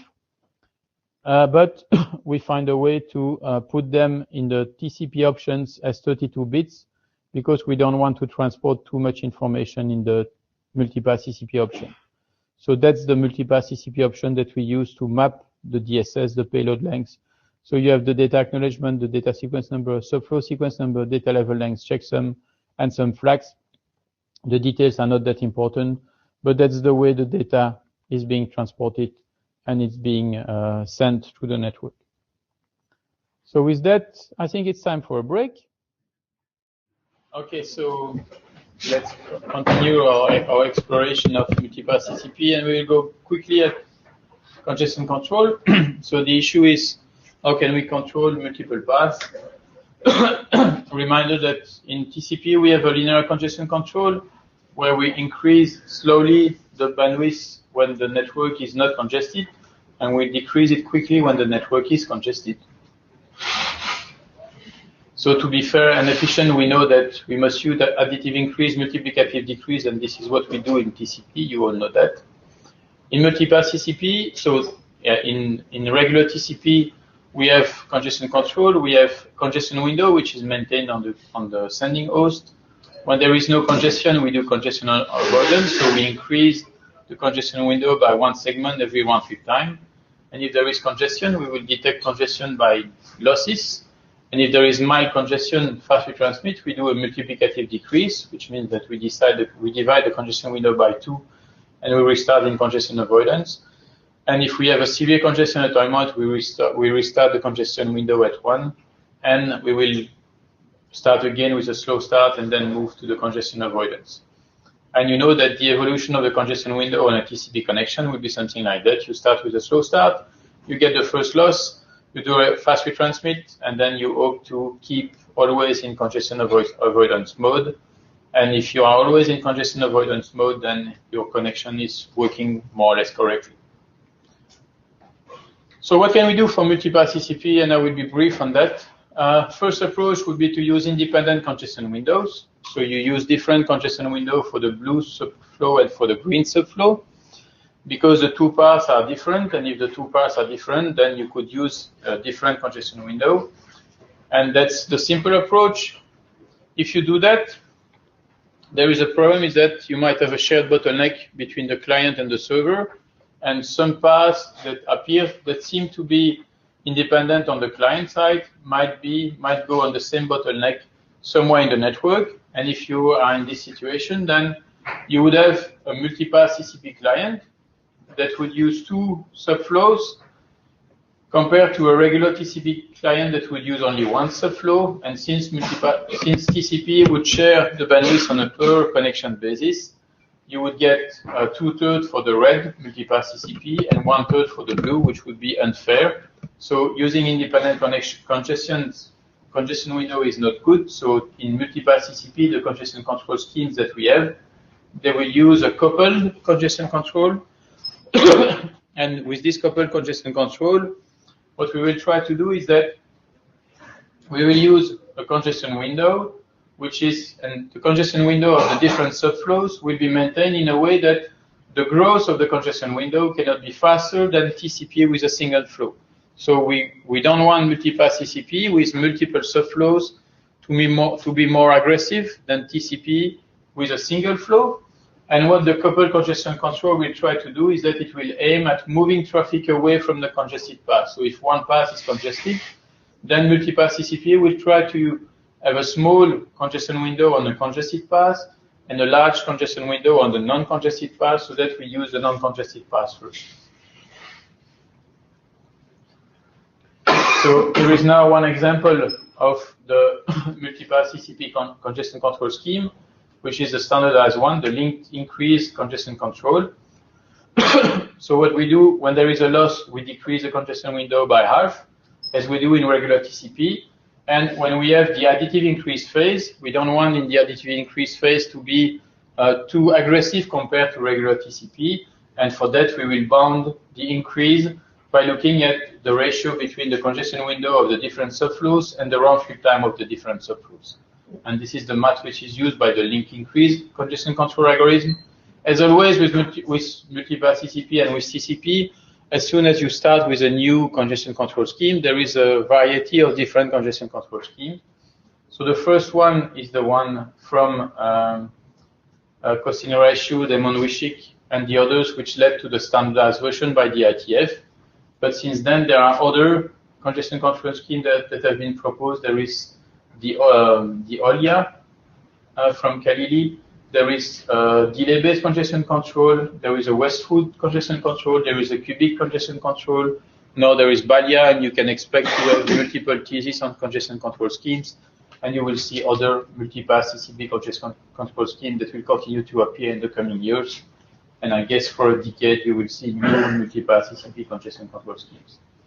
But the key idea is that you want to make sure that when you increase the congestion window, you do not consume more data than what a single TCP connection would do. Otherwise, you would be unfair with regular TCP. So now let's go back to the control plane and let's see how we can manage a multipath TCP connection that uses several paths. And let's go back to the security question that we had before the break and that we did not answer. So what do we have in the control plane? Connection establishment, closing connection, and the address dynamics. So what happens when you have a multipath TCP connection and the addresses of the hosts change, and how do you cope with that? So in multipath TCP, the connection establishment is that, let's go into more details. We send a SYN segment with a multipath TCP option, which is called MP capable. And the MP capable option indicates the fact that we support multipath TCP and that we are ready to create a multipath TCP connection. The server will reply with the MP capable option, and we will acknowledge with the MP capable option again, and we will copy the MP capable option in the third ACK. And this is the first TCP extension where you have an option in the third acknowledgement, and the option that you send in the third acknowledgement is there to be able to confirm the fact that there was no middlebox that would modify the options in the return path. And then you send data over any of the available subflows.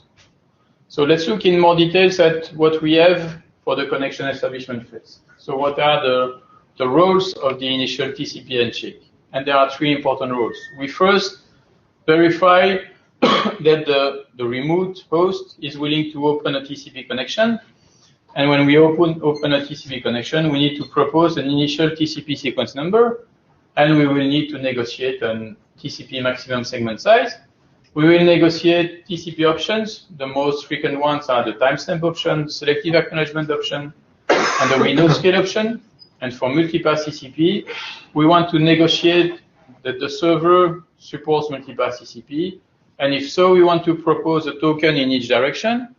Since we will be using data sequence numbers, we need to agree on an initial data sequence number, and agreeing on a different initial data sequence number for each multipath TCP connection is a way to make the job of the attackers more complex, because they would have to guess the multipath TCP data sequence number. So we need to propose an initial data sequence number, and we will need a way to authenticate the subflows to solve the security issue that we mentioned earlier. So how do we extend TCP? So in theory, we could use TCP options, and TCP option is just a way when you send the TCP option in the SYN, you get the option in the SYN plus ACK, and you have the confirmation that you can use the option on the TCP connection. When there are middlebox, you have to be a bit more you have to take more care, because you could be in a situation where the middlebox removes the option from the SYN. If the option is removed from the SYN, then it's easy. You don't use the option for the multipath TCP for the TCP connection.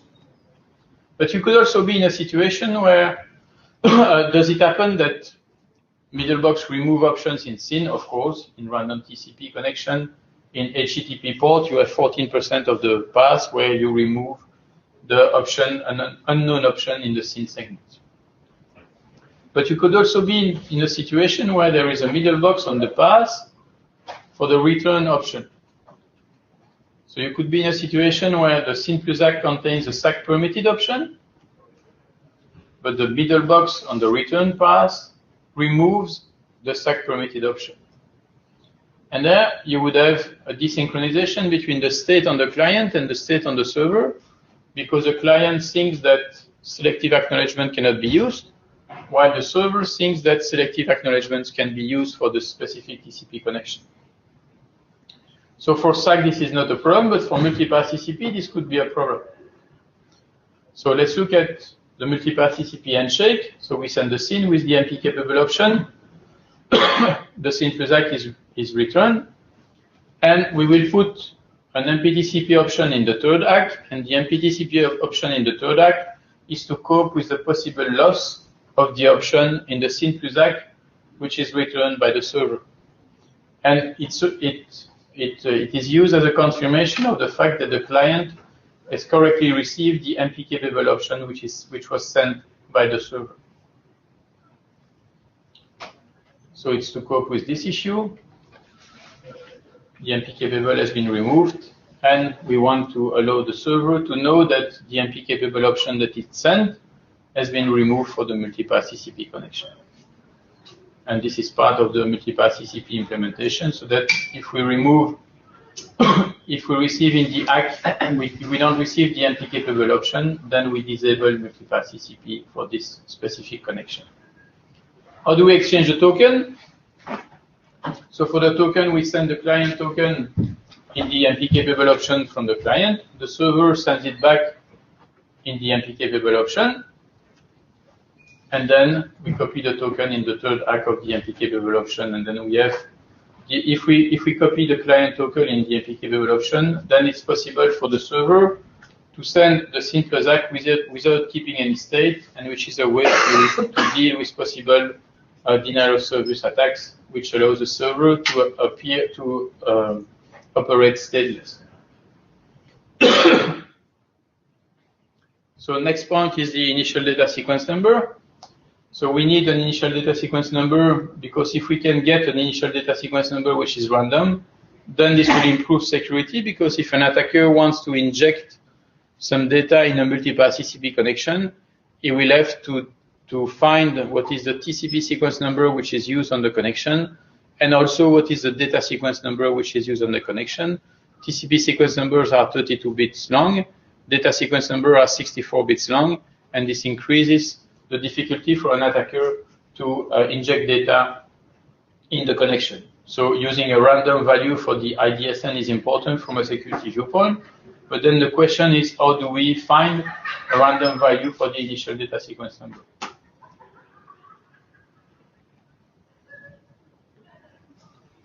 So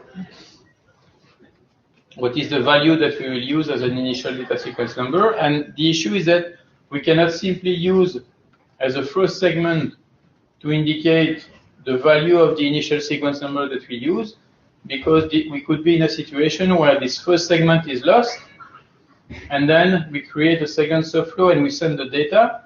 And if we send the data, we cannot know on the second subflow whether this data that we receive on the second subflow is the first data of the connection, or is not the first data of the connection that was sent over this subflow. So we need a way to exchange the initial data sequence number in the MP capable option.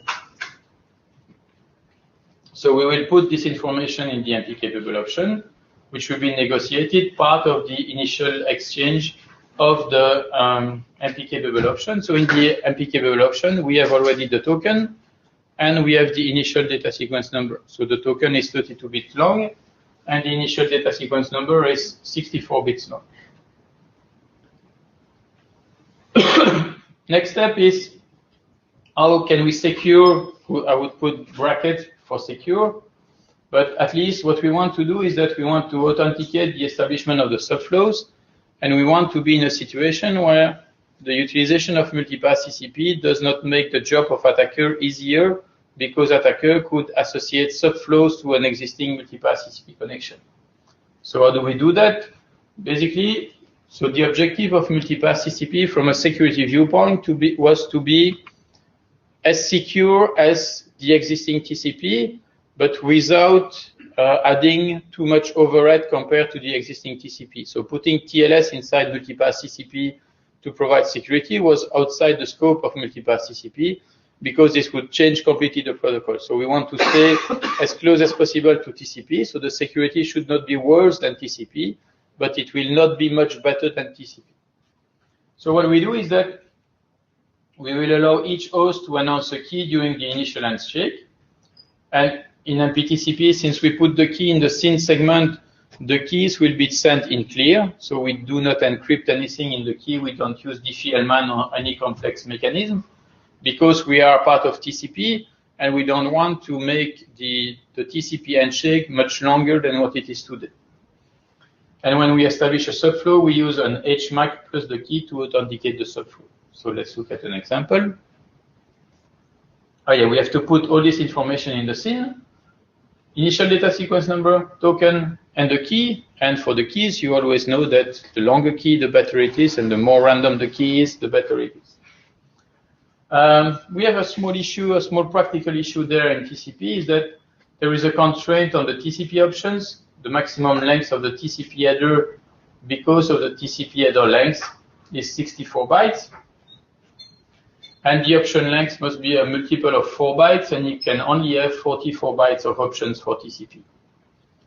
So how can we exchange the keys? The idea would be to send the key. You get the key in the SYN plus ACK, and you put the keys in the Multipath TCP state on the client and on the server. But now we need to put everything together inside the Multipath TCP SYN MP capable option, so that everything could be negotiated in the option. So once we have done the key exchange, if we create a new subflow, when we create a new subflow, we will want to have the authentication that the server is the correct server, and the server will want to have an authentication that the client is the correct client for the Multipath TCP connection.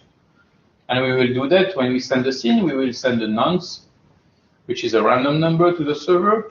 The server will use the key to send a hash with the value of the nonce that was sent by the client, the value of its nonce, and the keys chosen by the client and the server. And this is returned in the SYN plus ACK. And then we will send in the third ACK another HMAC to authenticate from the client to the server so that we have mutual authentication between the client and the server. And we know that the two hosts that are part of the green subflow were already part of the blue subflow because they have received the two keys that were exchanged in the blue subflow. So this is a way to authenticate the subflows that will be used and to verify that when you have a new subflow which is coming, that this subflow is valid.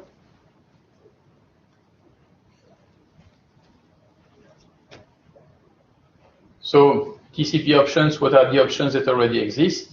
MSS 4 bytes, timestamp 10 bytes, window scale 3 bytes, stack permitted 2 bytes, and then the selective acknowledgements in the data, n bytes. But the first 4, they already appear in TCP segments. So they already consume 4 bytes or 20 bytes or more in the TCP in the SYN segment to create a TCP connection, which means that we roughly only have 20 bytes in the SYN segment to put our MP capable information. So what can we do? What will we put as an MP capable option? In the end, the MP capable option is an MPTCP option with the kind, length, and subtype information. There is a version field so that we can change the version of Multipath TCP. There are some flags. And then we have decided to put only the key of the client and the key of the server because we have no space to put the token and we have no space to put the initial data sequence number in the MP capable option. And the flag will specify whether we use the DSS checksum or not, because we can decide to disable the checksum on a per connection basis. And the others are used for extensions and the type of HMAC which is used. So this one is used only in the SYN, and while this one is used in the SYN plus ACK and in the third ACK. So how do we compute the initial data sequence numbers and the token? The trick is that we will use a hash function to compute the initial data sequence number and the token from the keys that are exchanged in the SYN because we don't have enough space to put all the information in the SYN. So the SYN is the MP capable option is already 12 bytes, and the initial data sequence number is a hash of the keys, while the token is another hash of the keys. And we use different hash, but by using hash, we might have some issues with collisions in the tokens that you have to take into account in an implementation, because if you have a collision in the token, that this will create issues for a given implementation. So we have seen how to create a connection. Let's look now at how we can close a multipath TCP connection. How do we close a connection? First possibility would be to close all the subflows of the connection. So you could send a reset on all the subflows of a connection.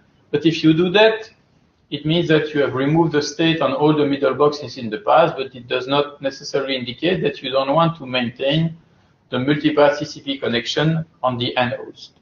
So it's better to have an explicit message to close the connection at the MPTCP level than assuming that the closure of all the subflows indicate the closure of the connection, because there are situations where you would like your multipath TCP connection to survive a change of one Wi-Fi network to another, and you would like to have the survival of your multipath TCP connection. So this is what we will do with multipath TCP. So we will close a multipath TCP connection by using a graceful release of the connection, as we do for regular TCP. So we will have a specific, so we send data, and when we want to close a connection, there is a specific bit in the TSS option, which is called data fin, which means we want to close a connection at the data level. And this marks the data sequence number of this data fin marks the end of the multipath TCP connection. And once it is acknowledged, it indicates that all the data sent from the left to the right has been received correctly by the host on the right. And so we can stop transmitting data from the left to the right over this connection. And then we can close the connection at the TCP level by using fin, or by using a reset if we want, and then we can do the same for the other direction of the connection. So we have a way to do data fin at the MPTCP level, and then we can do fin or reset at the TCP level to close a multipath TCP connection. There are situations where you would like to close a connection quickly. For example, if you look at web servers today when they operate over regular TCP, the web servers that operate over regular TCP, often they don't do a fin to terminate the connection, because when you do a fin, you might end up in a situation where you have to maintain state for 2 minutes in the closed wait state, and you don't want to be in this state for 2 minutes on a busy server, because you want to recover the state of the server very quickly.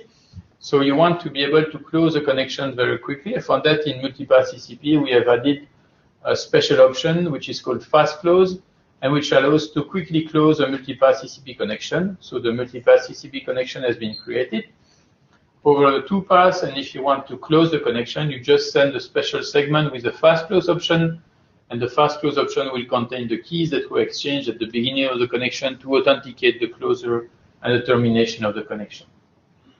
And once you have received the fast close, you have to do a reset over each of the subflow. Why do you do a reset over each of the subflow? Because you have received the fast close, and the fast close already indicates that you have removed the state on the client and on the server. What's the benefit of doing a reset on each subflow after the reception of a fast close? Why do you think multipath TCP does that?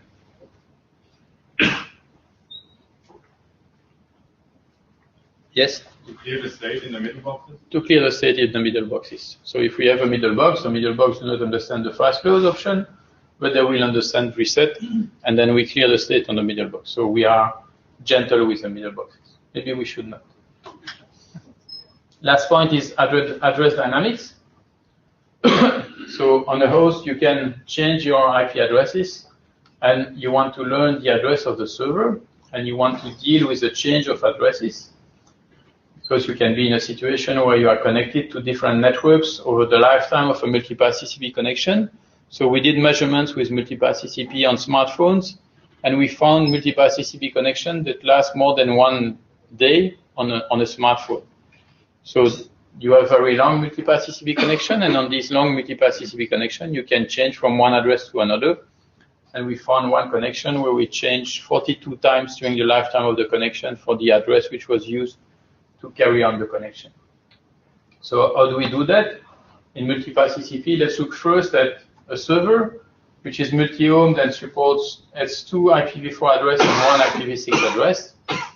So we create the subflow over the blue address, and the client wants to learn what are the other addresses. in Multipath TCP, this is done by sending an option which is called add address.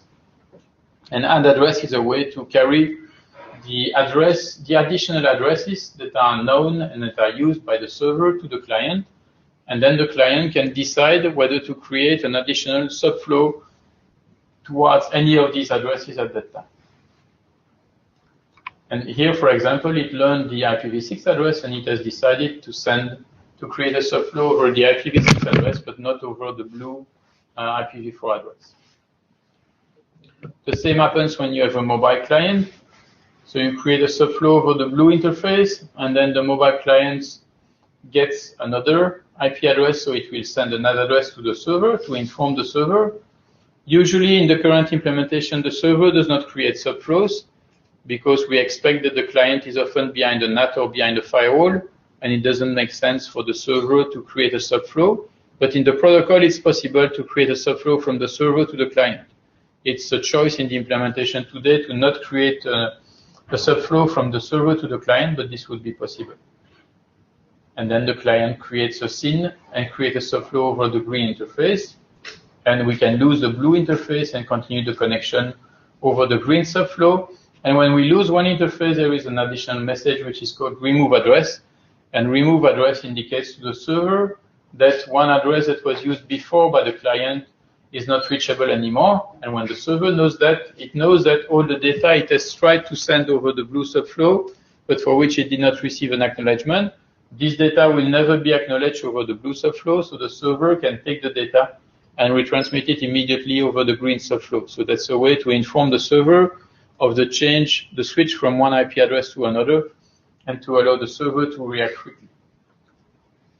Of course, doing that in today's network means that you have to cope with middleboxes, and just sending your address is not sufficient in some environment because you might be in a situation where you have a public address and a private one which is behind the NAT, and you can create a connection over one interface with one address, and when you send another address, which is a TCP option that goes over the Multipath TCP connection. So this is a TCP option. The NAT will not recognize the TCP option that you send, and it will replace this. It will not replace this TCP option. So the server will receive another address that indicates the reachability of an IP address, which is not the IP address which can be reached by the server. So how do we cope with that in Multipath TCP? The server cannot create a SYN.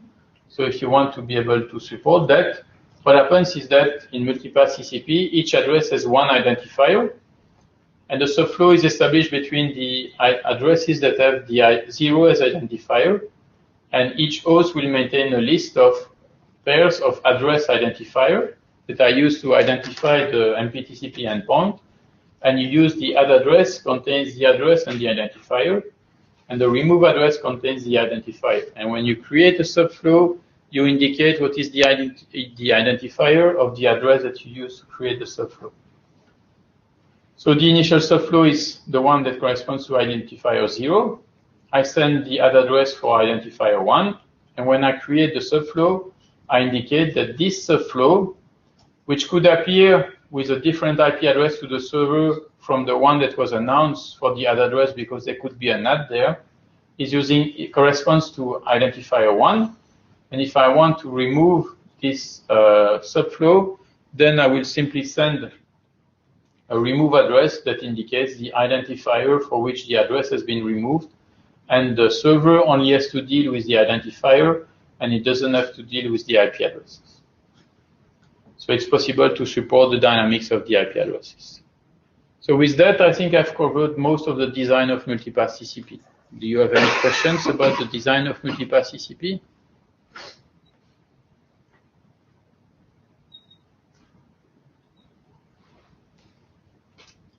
No questions. So let's look at the use cases, and I have 3 use cases for you. Well, we have 3 use cases, one on the data centers, then Multipath TCP on smartphones, and then the commercial deployments. So first, look at data centers. And if I talk with system administrators and ask them, how do you increase the bandwidth on the servers? And if you have two servers connected to a switch and you want to increase the bandwidth and move from gigabit Ethernet to faster bandwidth, the typical solution which is used by a network operator or system administrator would be to use link bundling, where they will group link together on the server side, on the switch side, and they will use load balancing either per packet load balancing or per flow load balancing. And usually they will do per flow load balancing because they want to preserve each connection to have the packets with the same all the packets from a given TCP connection would be in sequence, and this improves the performance. But if you do that, each connection is mapped onto a single interface, and you cannot use more than one interface for a given TCP connection. With Multipath TCP, you can do something better, is that you can replace the network with a single switch and a set of links with a network where you have multiple switches, so you have different paths. And these different paths, you can use them efficiently, and you can share the load among the different paths. And the load balancing will be done by using Multipath TCP. And Multipath TCP will rely on its congestion control scheme to balance the traffic between the different networks. And if you have asymmetry in the network, you have one network at 10 gigabits per second and the other at 1 gigabits per second, Multipath TCP will cope with that. If you have failures or cross traffic in one of the network and not the other, Multipath TCP will cope with that because it will try to move traffic away from the congested paths. And it will do automatic failover in case of failures. So there are possibilities in the data centers to improve the performance by using different forms of load balancing with Multipath TCP. So when developing the Multipath TCP implementation, we try to understand how fast Multipath TCP could go. And we managed to get two high-end servers from HP. This was in 2013, so already 3 years ago. So I guess these servers are not high-end anymore today. But we managed to connect them with 6 10 gigabits per second Ethernet links. So we had 60 gigabits per second of capacity between the two servers. And we tried to understand what is the performance of Multipath TCP in this environment. And let me see if the video goes over the video recording. So on the video, what you have is that on the left, you have the commands that we will type to create Multipath TCP connections. And on the right, we have the bandwidth between the two servers. And we start with a single interface where Multipath TCP is enabled. And you might see the commands on the left where we enable Multipath TCP on one more interface, one after the other. So with one interface, we got 10 gigabits per second. This is expected. We enable the second one. We are close to 16 or 18 or 17 gigabits per second. Then we enable the third one. With the third interface, we reach 30 gigabits per second for a single TCP connection. So we have one TCP connection between the client and the server. And Multipath TCP spreads the load over the 10 gigabits per second interfaces. For interface, we reach 40 gigabits per second. And then let's put the fifth interface. So this is one command to enable Multipath TCP on the fifth interface. And you will see that a few seconds later, Multipath TCP reacts, detects the interface, and starts to use it. Now we reach 48 gigabits per second, 49 gigabits per second. And when we will create the last interface, then we will reach 53 or 54 gigabits per second for a single TCP connection over 6 different paths of 10 gigabits per second each of them. So with Multipath TCP, from a performance viewpoint, you can get pretty high performance. Of course, this is in the LAN, in a lab between two servers connected to the same without any switch, because we could not buy a switch at 10 gigs. But you are able to get good performance, even if the protocol from a description viewpoint looks complex, because you have to deal with a DSS option with lots of stuff. You can still manage to achieve very good performance with Multipath TCP. So let's see now in a data center, and this is based on the paper published in 2011, so before this improvement to the implementation. So if you look at data centers, initially data centers, they were a bit like a tree. And when you had a data center like a tree, you have poor performance because all the traffic must go to the root of the tree, and you don't have fault tolerance. So most data centers these days, there are more redundant topologies, and there are many papers on that, FAT3, BCube, VL2, EC2 in Amazon, and they all use a redundant topologies where you have multiple paths between any pairs of servers. So it was interesting to try to understand whether multipath TCP could have a benefit in that. And the classical topology in data centers is the FAT3 topology. So in the FAT3 topology, you have the racks, and each rack is connected to a top of the rack switch. Then you have pod of K switches that are in full mesh together, and then these pods of K switches are connected to the aggregation switch, which means that you have multiple paths between any pair of servers inside the data center. So let's see what happens. When you create a connection, there will be a hash function which will be used on each of the switch, and that will decide which path will be used for the connection among all the available paths in the data centers, because they all have the same cost. So if I create a second TCP connection, then this second connection between the same pair of switches might follow a different path in the data center, and so on. Unfortunately, you can be in a situation where you create a connection between two servers and a connection between two other servers in the network, and these two connections, they collide and they use the same link inside the network. And if they use the same link inside the network, then the TCP congestion control scheme, it will slow down both of the connection, even if you still have lots of capacity inside the data center. So this is a waste of resources in the data center. So with TCP, when you have a collision, what happens is that you will slow down the performance, and you will slow down one of the connections. And Kosin Reshu, who wrote the paper, looked at this, and he designed a data center where the optimal throughput is shown in black.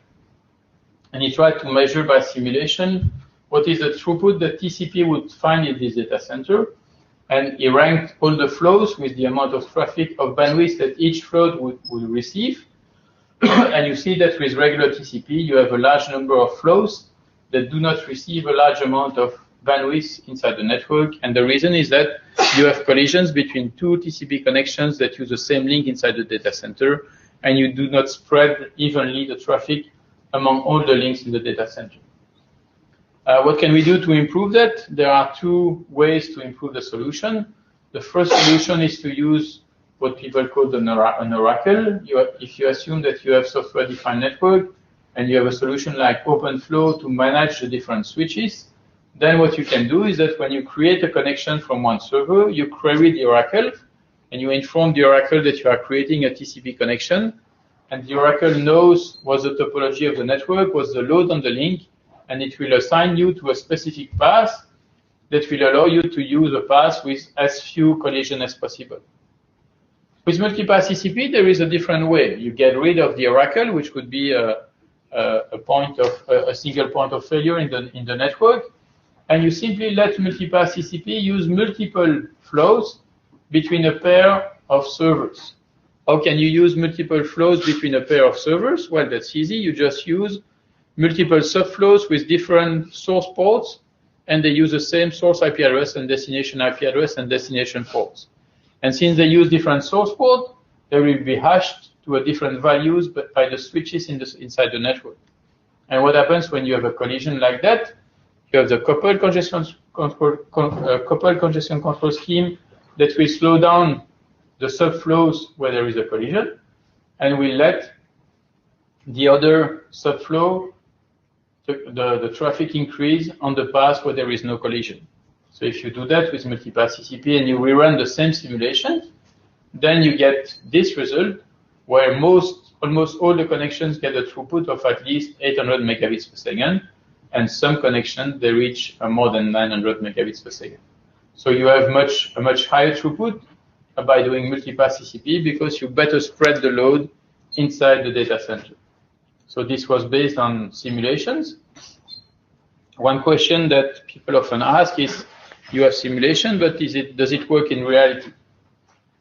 So in 2011, in January 2011, Cosine Rechu, Sébastien Barré, they did an experiment with a Multipath TCP implementation in the Linux kernel on EC2. So they use Amazon EC2. And in Amazon EC2, you can have different availability zone, and they use multipath between the data centers and between the different racks in the data centers. And by doing traceroute, they measured that there were between 2 and 8 paths that were available between different servers in the same rack. And there was equal cost multipath that was used inside the data center. So what they did is that they rented 40 CPU instances using Multipath TCP. And during 12 hours, they ran all-to-all hyperf by using TCP or MPTCP with 2 and 4 subflows, and try to understand whether there was a performance gain by using MPTCP compared to regular TCP. And this is the result that they got. So you have the flow ranking on the x-axis, the throughput measured by hyperf on the y-axis, and you have regular TCP in red, MPTCP with 2 subflows in green, and MPTCP with 4 subflows in blue, and again the flow has been ranked. So what do we observe? If you look at the graph, there are 2 parts in the graph. The first part of on the right of the graph, basically, when you do a traceroute, you find that the source and the destinations, they are on the same rack. And when the source and the destination are on the same rack, they are connected to the same switch, and MPTCP gets the same performance as regular TCP in this environment, which is reassuring. We are not making TCP less performing because we are using MPTCP. And now when the source and the destinations are in different rack, there is a benefit of using Multipath TCP, and the benefit increases with the number of subflows. We try to talk with the people at Amazon to understand why there was a benefit and how we could improve MPTCP to even get a higher benefit in the Amazon data center. Never managed to get a reply from Amazon. So it was impossible to understand how the network is configured in Amazon. And if you do it today on Amazon, you might get different results because they have changed the way the network is used. They've probably introduced some shaping on the host to reduce the amount of bandwidth that you can use and so on. But at that point, it was possible to get better performance with Multipath TCP. That's a use case that has been widely cited in the literature.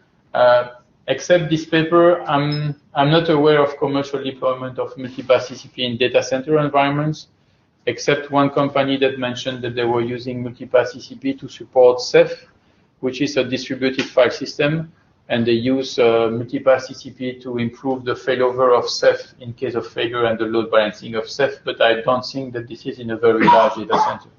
So I haven't heard the deployment of Multipath TCP in Facebook, Apple, Google, or the other large data center provider, Amazon, and so on, to improve the performance. I haven't heard of that.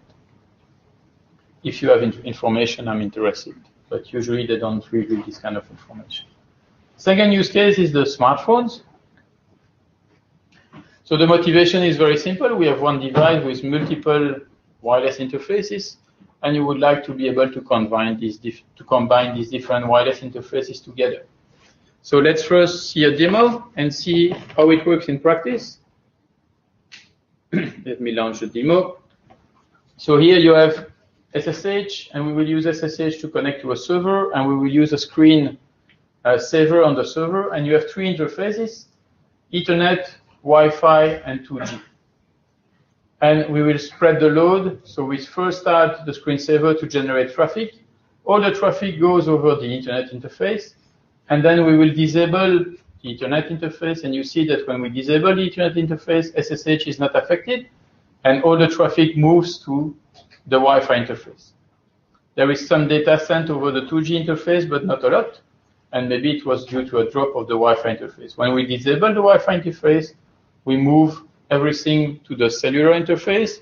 And the cellular interface there are some hiccups. It's slower than the Wi-Fi.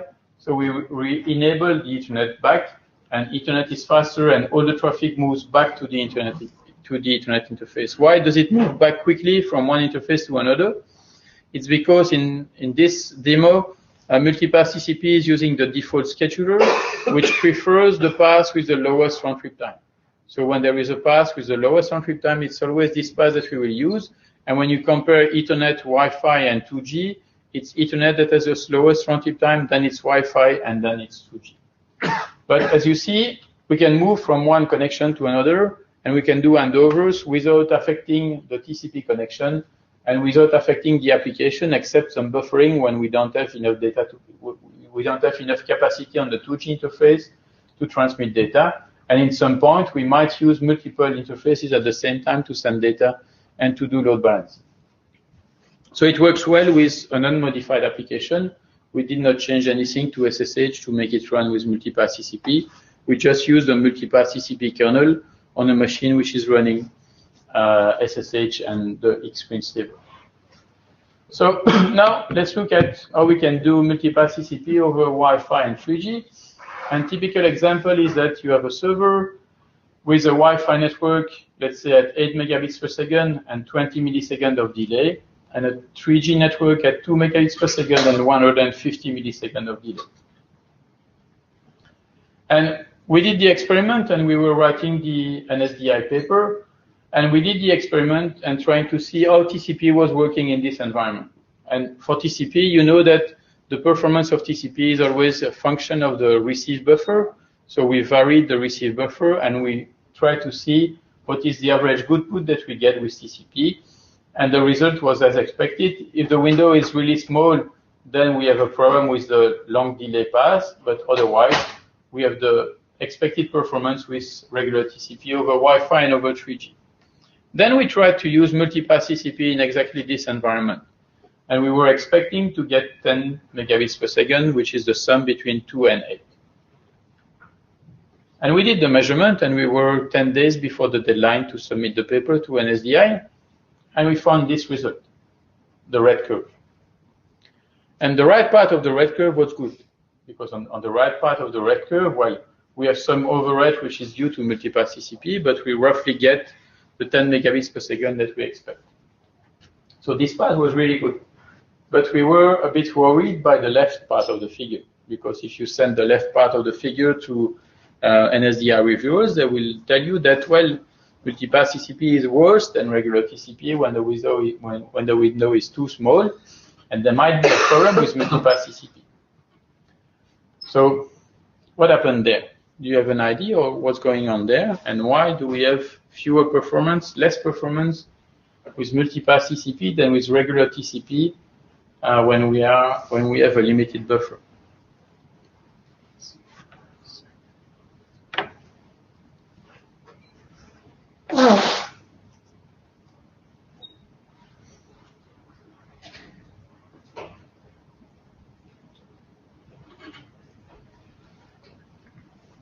Any idea? Let me show you what's going on. So we have a server which is sending data to a client, and the client has a window. When we looked at the packet traces, the following. So you have data to be sent over the green subflow and over the blue subflow. If you want to reach high performance, you have to use both the blue and the green subflow, both the Wi-Fi and the 2G interface. So you often end up in a situation where you send data over the 3G interface, and at the same time you send data over the Wi-Fi interface. But the 2G interface is much slower than the Wi-Fi interface. But the data you send over the Wi-Fi interface has sequence number which is higher than the sequence number over the 3G interface. And your window is full of data that you received over the Wi-Fi interface, but you are waiting for some data which you have sent over the cellular interface. And until you have received the data over the cellular interface, you will not acknowledge the data over the Wi-Fi interface, and the Wi-Fi interface will be blocked from sending data. So you will reduce your utilization of the Wi-Fi interface. How can you fix the problem?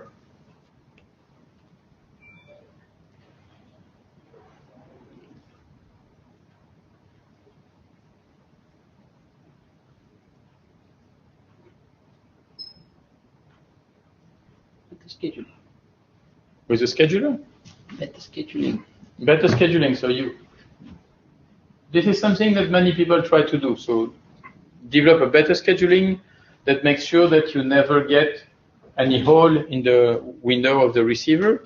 But until now, I have never seen any convincing scheduler that does this perfectly, because you don't know how long it will take to send the data over any of the paths, and it's very difficult to predict the perfect schedule that you should do at the sender to avoid holes at the receiver. So the scheduler is one option, but it's the difficult one. Is there an easy fix that you could do?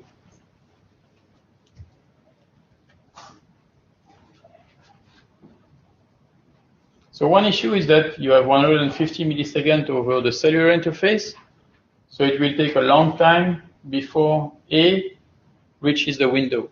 Can you get A quickly in the window of the receiver?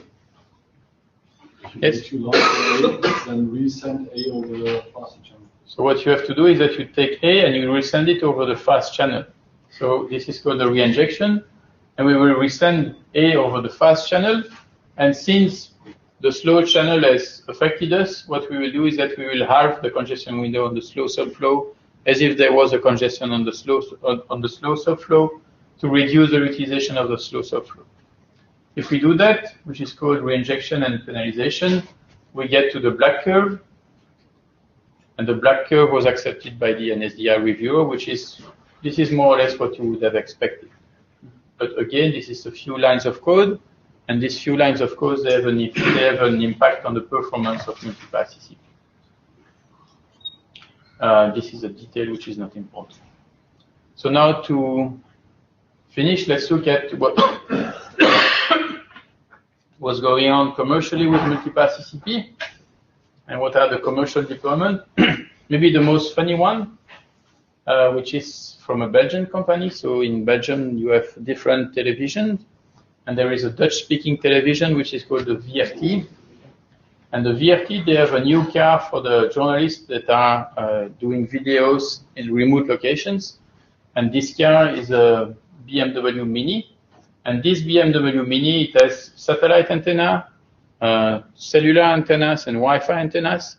And they have a Multipath TCP server inside the Mini so that they can bundle the traffic over the different wireless interfaces that are available so that they can send the video as quickly as possible over the headquarters to be streamed live quickly. So they did that in-house, and once they had finished doing the Multipath TCP and once it was used in the field, they came to us and they showed us the car. So it was funny to see a Belgian company doing Multipath TCP with a research prototype and doing it in production. The most popular deployment of Multipath TCP is Apple. So they use Multipath TCP only to support the Siri voice recognition application. So you know what is Siri on iPhone and iPad. When you talk to your iPhone or you talk to your iPad, what happens is that you have servers in the cloud which are managed by Apple, and you take your voice samples and you send them over HTTPS to a server in the cloud. And the server returns back to you the translation in ASCII of the information that you sent or the answer to the question that you asked. For that, Apple uses very long-lived TLS connection, and these TLS connections, they run on top of Multipath TCP. And the reason why Apple wants to use Multipath TCP is not to use at the same time Wi-Fi and 3G to send more data to the server, because they only send a small amount of data. What they want to do is that they want to be able to quickly recover from handovers and from the failure of a Wi-Fi or a cellular network, and they want to be able to do a retransmission as quickly as possible to the server to get the best experience from the user. So if you talk to your iPhone while leaving home, you would like to continue to talk to your iPhone when you switch from Wi-Fi to cellular without any impact on your connection. And Apple found that the best way to do this is by using MPTCP, and they have done their own implementation of MPTCP on the iPhone, which is now available on the Mac as well. So if you want to try to play with MPTCP on the Mac, talk to me. It's possible to play with MPTCP on the Mac. And on the server side, they were initially using Citrix load balancer, and now they are playing with something else, which could be Linux. And with that, we have a few hundreds of millions of devices that are using Multipath TCP for a specific application. But when we looked recently at the amount of Multipath TCP traffic for this particular server of Apple, we had hundreds of connections on a daily basis. So this is a long, the usage is growing. So there are many connections. Second usage is doing multipath TCP to increase the performance on smartphones. And this is done in Korea.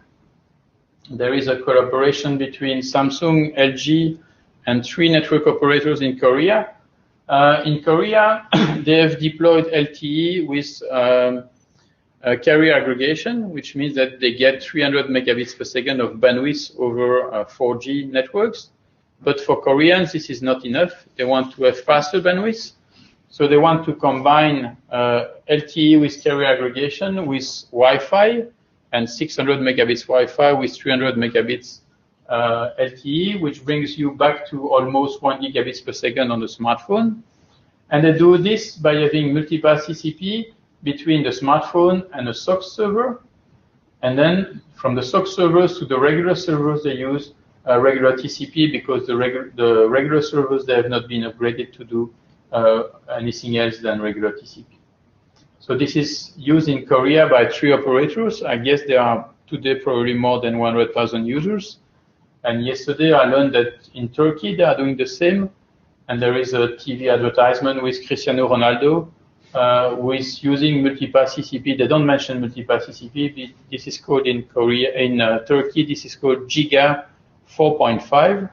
So this is not the 4th, it's between the 4th and the 5th generation, but it's combining Wi-Fi and LTE together with multipath TCP. And there is a nice TV advertisement with Cristiano Ronaldo that gets a SIM card in his arm so that he can run faster.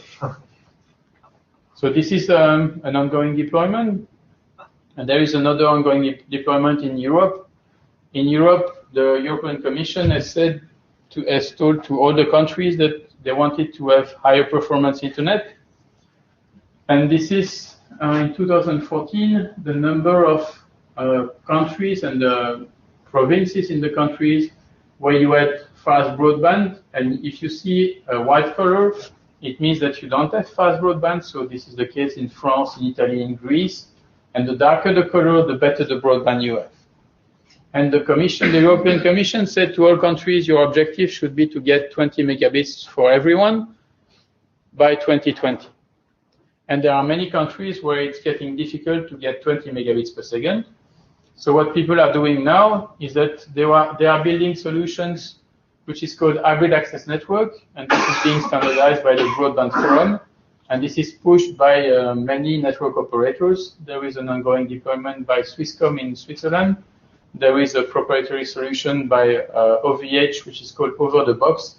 And the idea is that you expose TCP to your home users. You use multipath TCP to combine the DSL network with an LTE network through, again, an hybrid access gateway so that you use regular TCP to reach the final servers. So you have multipath TCP to be able to benefit from 2 access networks at the same time, like in Korea, they do between Wi-Fi and LTE. Here, people are doing between DSL and 4G LTE. In France, I've seen people doing it by combining satellite, ADSL, and 4G together. And they increase the performance by going through a server, and multipath TCP makes sure that everything works well. And this is, you will see more deployments of that in the coming years. And this will be a way to solve the difficulty of deploying high bandwidth in rural areas in Europe, and you will see more deployments of that in different countries. So to conclude, I can say that multipath TCP is becoming a reality. If you look at the design of the protocol, it has been difficult due to the presence of the middleboxes, and I have to say that I still don't explain multipath TCP in details to my students because I consider that the design is a bit too complex for looking at the basics for the students. There is an RFC, there is running code, so there is no code in Apple iOS, Apple macOS. In Linux, there is code in FreeBSD, there is code in Oracle. It works over today's internet. So Apple still continues to use multipath TCP 3 years after the introduction. And if they had any issue with multipath TCP, they would have removed multipath TCP and used something else. So it works well over today's internet. There are implementations on load balancers. There are implementations on smartphones for Android. What's next? I guess we will see more use cases, and you will see more measurements and improvements to the protocol. Because what's nice with Multipath TCP compared to TCP is that the availability of multiple paths brings an additional dimension compared to what we have with TCP. So with TCP, we had to define lots of heuristics on how to measure round trip time, how to react to losses, and so on. And with Multipath TCP, you can revisit all these heuristics, taking the fact that you have multiple paths into account, and use them to decide when to create a new subflow, how to use the different subflows, and so on. And I guess you will see lots of work on Multipath TCP. And when we look at the scientific conference, we see more and more papers on Multipath TCP that are being submitted and published. So I think with that, I've covered everything that I wanted to cover. If you want to try it, everything is available, at least for Linux, is available online from multipathTCP.org, and the implementation is well maintained. It has been reused by Samsung, LG, and has been ported on the smartphones that I use in Korea and in Turkey, and it's used by many companies. So the implementation is very stable. It's not part of the official Linux kernel because the patch is too large to be accepted as it is by the kernel maintainers. So usually, when you propose a patch to TCP, to the Linux kernel maintainers, if you propose 50 lines of patch, they will discuss for 2 months on whether the 50 lines that you propose are correct.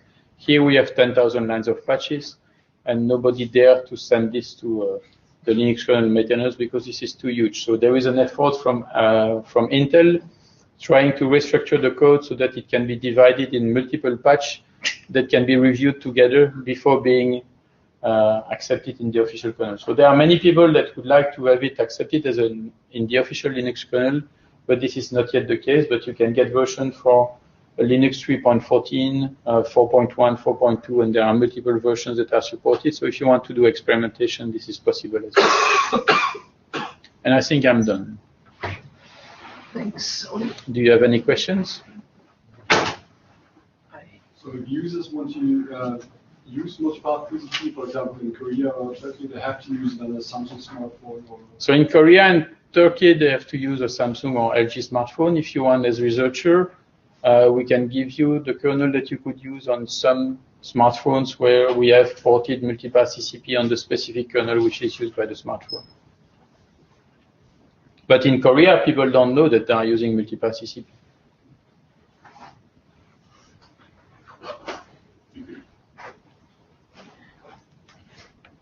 Yes? How does HTTP version 2, like their streaming idea, interfere or benefit of Multipath TCP? So for Multipath TCP, you will get good performance with Multipath TCP when you have long TCP connection. So with HTTP 2 compared to HTTP 1.1, you will have longer connections because you will not create 4 parallel TCP connections. So for Multipath TCP, you will have better performance with long connections. But as I said, Multipath TCP, we don't change the socket API, so we have no way to pass information about the stream, the HTTP2 stream, to Multipath TCP, and to benefit of the information about the HTTP2 stream. So it works like TCP, except that we can use the different subflows, and it will work better with Multipath TCP. When we do measurements with Multipath TCP, we see that you can really benefit from Multipath TCP when you have long-lived connections. And with HTTP2, you will get longer-lived connections, so it will be better for Multipath TCP. Multipath TCP doesn't work well when you have a connection where you only exchange 4K bytes of data, for example. Because if you exchange 4K bytes of data, what happens is that you create the first subflow, and on the first subflow, you send the initial congestion window, and you get the 4K bytes of data, and then you try to create the second subflow, but all the data has been transmitted already. So for Multipath TCP, you need at least 10 or 20 kbytes of data to make it useful. So with HTTP2, since you will have longer connection and more volume, then you will benefit better from Multipath TCP. So you could start, if you're on a smartphone, then you will do load balancing between Wi-Fi and 3G if you want to do load balancing.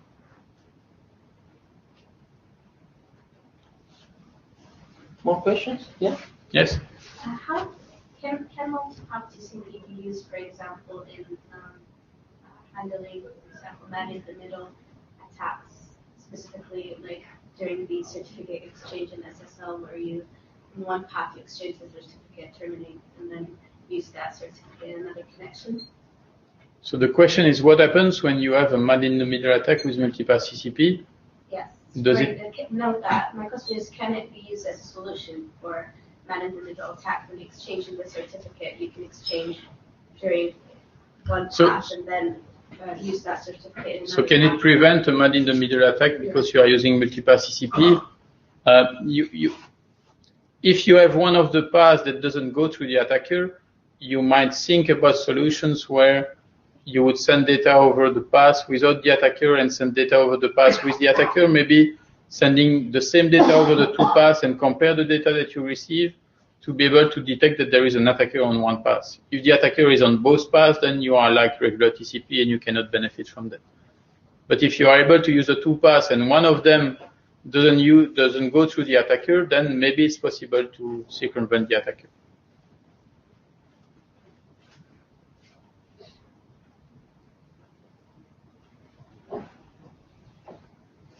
I guess the floor is yours. Okay, thanks a lot.